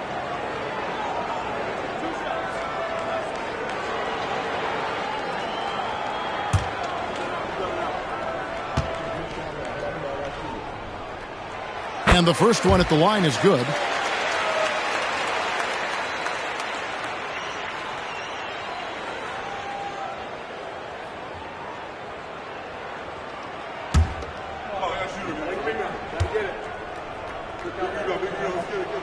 And so Nesmith nails both of them. Probably as close to a sure thing as you can have at the free throw line. Outside DeRozan. Monk outside. Valanciunas with a screen on Halliburton. Lets it fly from 18. Again, the miss by the Kings. That's not how you want to come out of the break. 3 straight misses. They need to settle in quick. Siakam outside.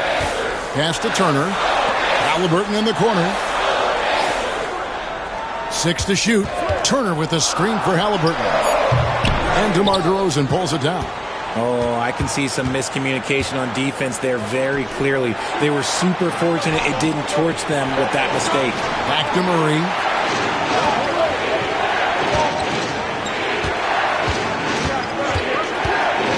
Levine inside the three-point line.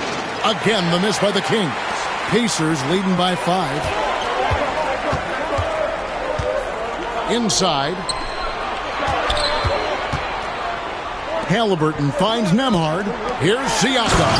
And finished off by Siakam. A high-level athlete with underrated burst. Siakam continues to impress with his ability to finish. Now a timeout called by Sacramento.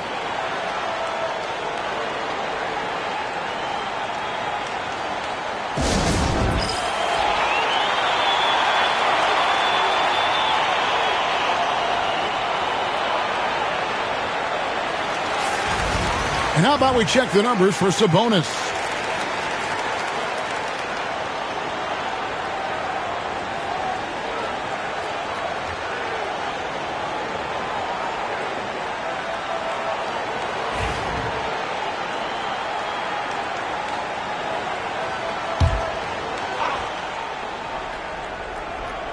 Second half of play with just under 2.5 minutes gone. Some nice ball movement here by the Kings. DeRozan for three. It's good, and it's his sixth make against 11 attempts. And they get one. Now 1 of 5 here in the third. It's Nembhard on the wing, guarded by Levine. Nembhard, the pass to Halliburton. Monk grabs the board. The Kings trail by 4. Outside DeRozan. And here is Murray. He's playing a pretty big role for him at the offensive end, averaging about 12.5 points a game. And it's Valanciunas finishing it off. And one way Valanciunas generates offense, using that big body to snare the board and keep the play alive.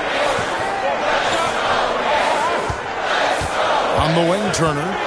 He's been playing a big part of their offensive scheme, averaging around 15.5 points a game. 5 to shoot. Pass to Nembhard. Lets the three fly. Rebound by Murray. And so Monk will bring it up for Sacramento, trailing by 2. Hey, RJ, what about Keegan Murray? He made the immediate impact in the NBA as a rookie, setting a record for three-point shots made, and he has continued to build on it. A bit of a surprise as the 4th overall pick in the 2020 draft. Murray was the right fit. Big part of Sacramento ending that 17-year playoff drought. Kings have gone 3 of 8 so far in the third quarter, looking to lock in that rhythm. We've got 1:48 left in the third. Outside DeRozan. Over Neesmith. A tad short, but it's good off the front iron. DeRozan's got 18 points in the game. Living in this area on the floor, DeRozan loves that mid-range game, and honestly, for good reason. They set the pick. Out to the wing. Murray against Siakam. Shot to stop the run, and that's 2 points on the layup. Siakam's got the game tied up here for the Pacers. With a harmonious blend of length and strength, Siakam has become a dependable interior scoring option. Timeout called by the Kings.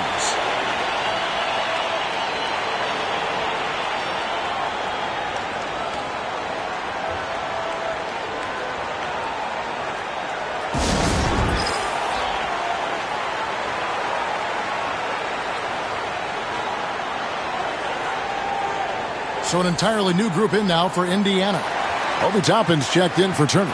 Walker comes in for Aaron Neesmith. Benedict Mathurin, he's checked in for Andrew Nembhard. And it's T.J. McConnell in for Halliburton.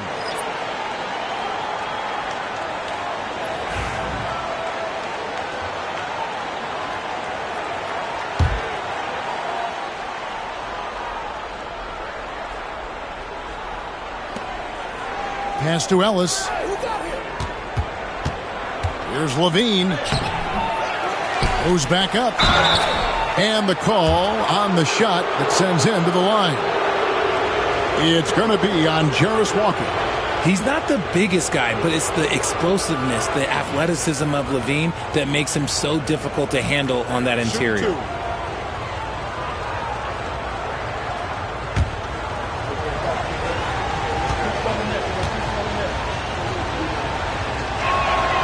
They throw good, Levine.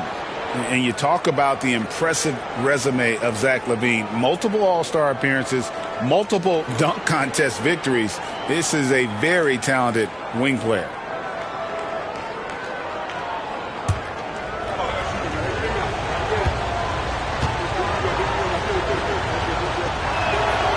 And so Levine nails both of them. Indiana's gotten fewer than half of their three-pointers to go down tonight. They're 4 for 9. Siakam inside. Covered by Lyons. And Siakam with the basket on the assist by Toppin. And he's shaking off that slow start, giving them a boost here in the second. To the middle. Here's Carter. Goes up and lays it nice and easy. Carter's got 8 points. And not quite as aggressive from outside as they were in the first half. Sticking to the high percentage shots, playing smart with the lead. Now, here's McConnell. He has yet to score. 3-second difference between shot clock and game clock. Mathurin against Ellis. Just 5 to shoot. Mathurin passes to Siakam. And that won't go, missing the go-ahead bucket. No good. It's still anybody's game as we've reached the end of 3. Kings ahead. They finish off the third quarter with a 13-4 run. Live from Cambridge Fieldhouse, you're watching 2K Sports.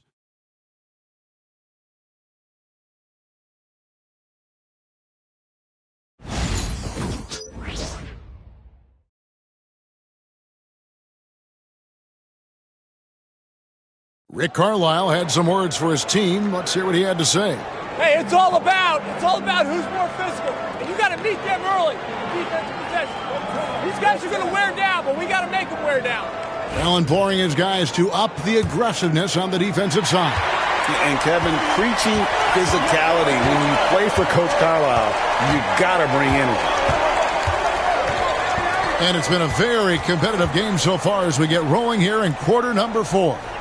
They've got Tyrese Halliburton, Walker out there with Benedict Mathurin.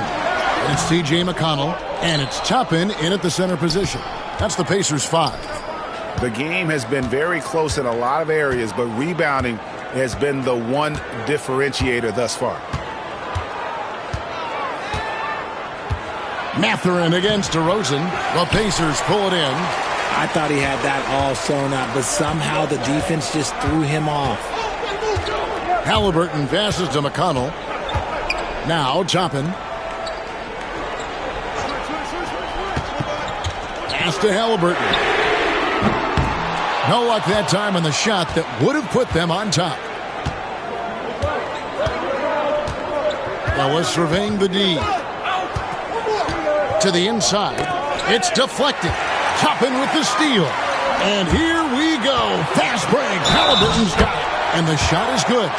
And Halliburton not afraid to work for it on offense, taking the contact and still getting the finish. Andrew Nembhard's checked in for T.J. McConnell. Malik Monk, he's checked in for Sacramento.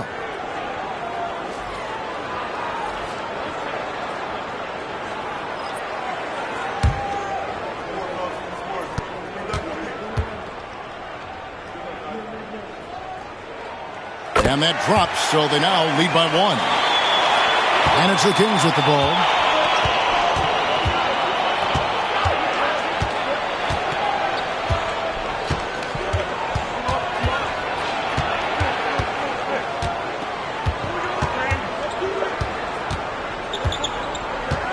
Just 5 on the clock.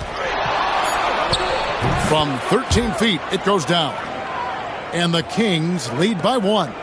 Anytime Monk gets room to shoot, especially inside, he's such a crafty guard who you want to see pulling the trigger from inside. Mathurin against DeRozan. Uses the glass to finish the layup.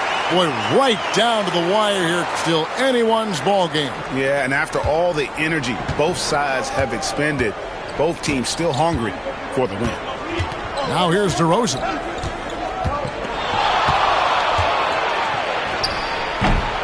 Toppin pulls it in. For Indiana, they've gone 2 of 4 from the field since we started the final quarter of play. Halliburton finds Mathurin.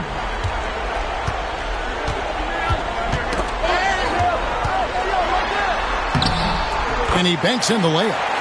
And it's a 3-point Indiana lead.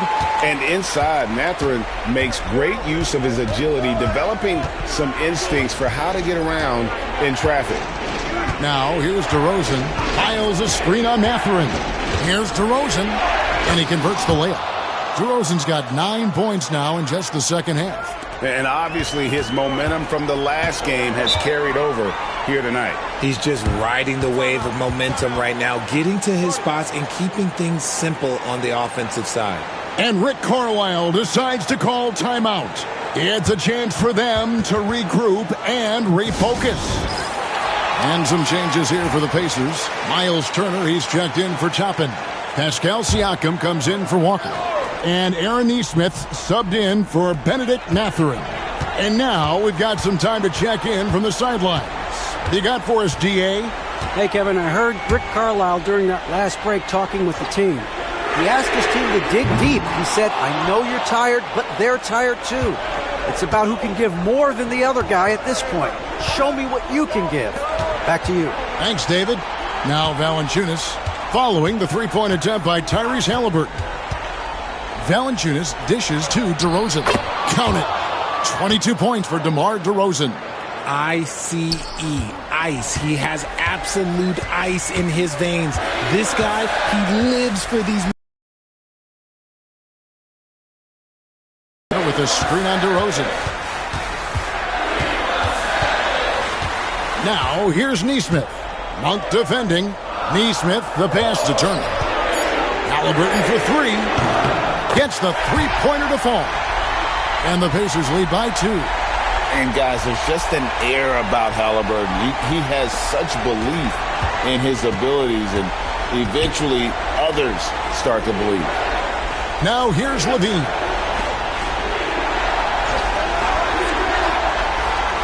To the paint. Okay, take a moment.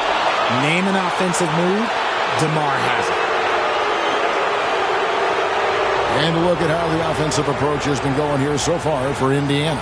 You've got to be impressed with how assertive they are on offense, continuing to cut hard to the rim time and time again.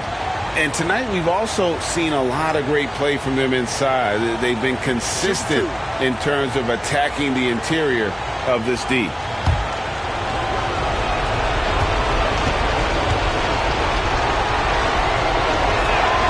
Good on the first, and that narrows the gap to 1. A premium talent in this league. DeRozan about as valuable as they come.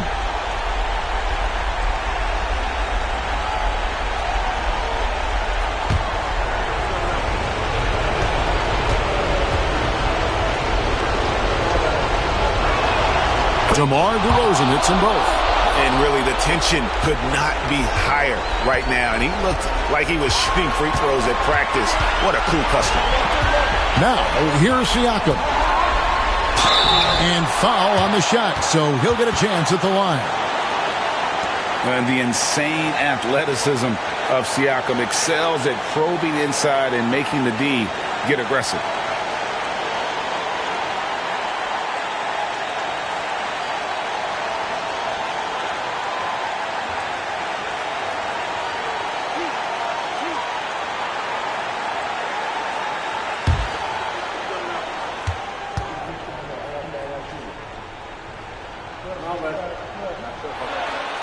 So the first one drops, and that gives them the lead. A big man who can score, rebound, and pass.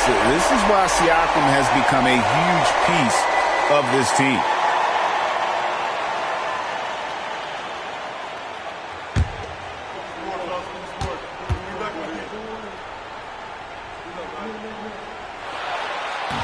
And he is unable to get the second one. It wasn't perfect, but it was enough to give them the lead. Bean passes to Valanciunas, and the dunk by Valanciunas. And how about Valanciunas coming through here? When it's a big possession, giving it to him is a great idea. Shots good by Siakam. Massive hoop there from Siakam. We've seen him do it in the finals. This guy showing he's made for big moments. Now, here's DeRozan. And he lays it straight in. DeRozan's got 26. The veteran leader of this squad, DeMar DeRozan, showing the kids how it's done down the stretch. Siakam inside. Murray on him. The Kings have gone 5 of 7 from the field since the beginning of the fourth. Strong work at that end of the floor. DeRozan inside. He's covered by Halliburton. And it's DeRozan missing. Siakam passes to Neesmith. Off to Siakam.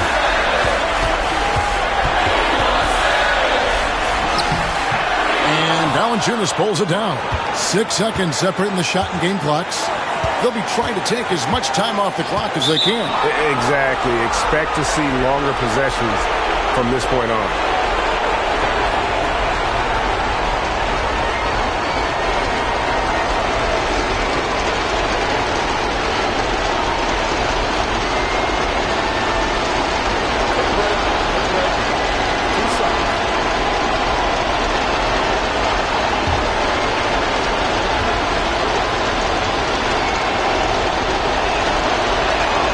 He hits the first one, and that will put them up by 2.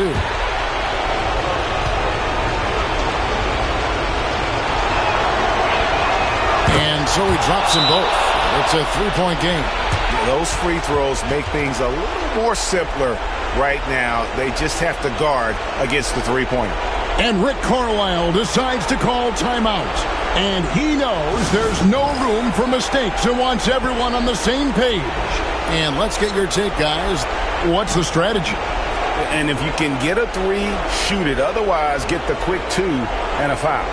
Yeah, time is the enemy at this point, so I think I'd go for the tie and avoid playing the foul game.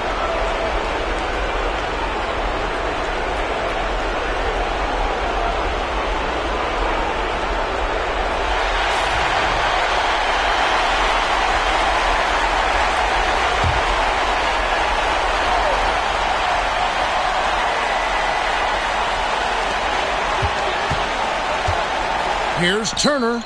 Got it. And that shot brings them to within just 1. Oh, you just love seeing a player with absolutely no fear. He knew what they needed here and was determined to deliver. Had to foul, and on that occasion to stop the clock. That's the enemy in this situation.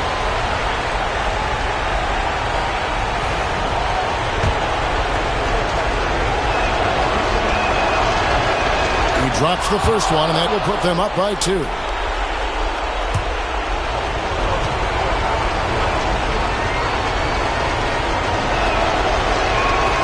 And he hits both free throws here. So now it's a 3-point game.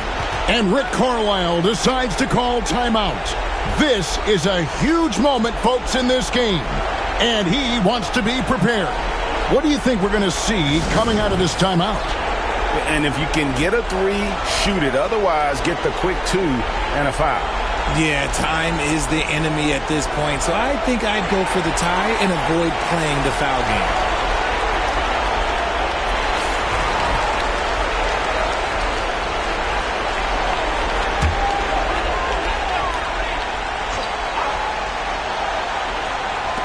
.17 seconds left in the fourth quarter of this one. Turner against Valanciunas. Offensive rebound. Siakam inside. For the tie.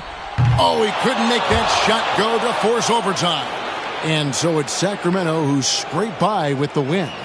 This win, such a tremendous emotional boost for him. Really an accomplishment and crazy finish to take a road game like this and simply deflate an entire building.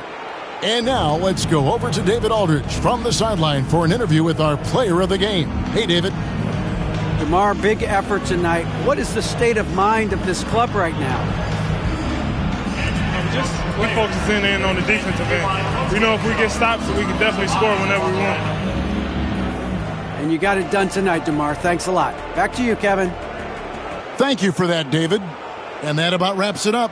And so for Richard Jefferson, Greg Anthony, and our reporter David Aldridge, I'm Kevin Harlan. Thank you for tuning in to watch the NBA on 2K Sports. And now our player of the game, DeMar DeRozan.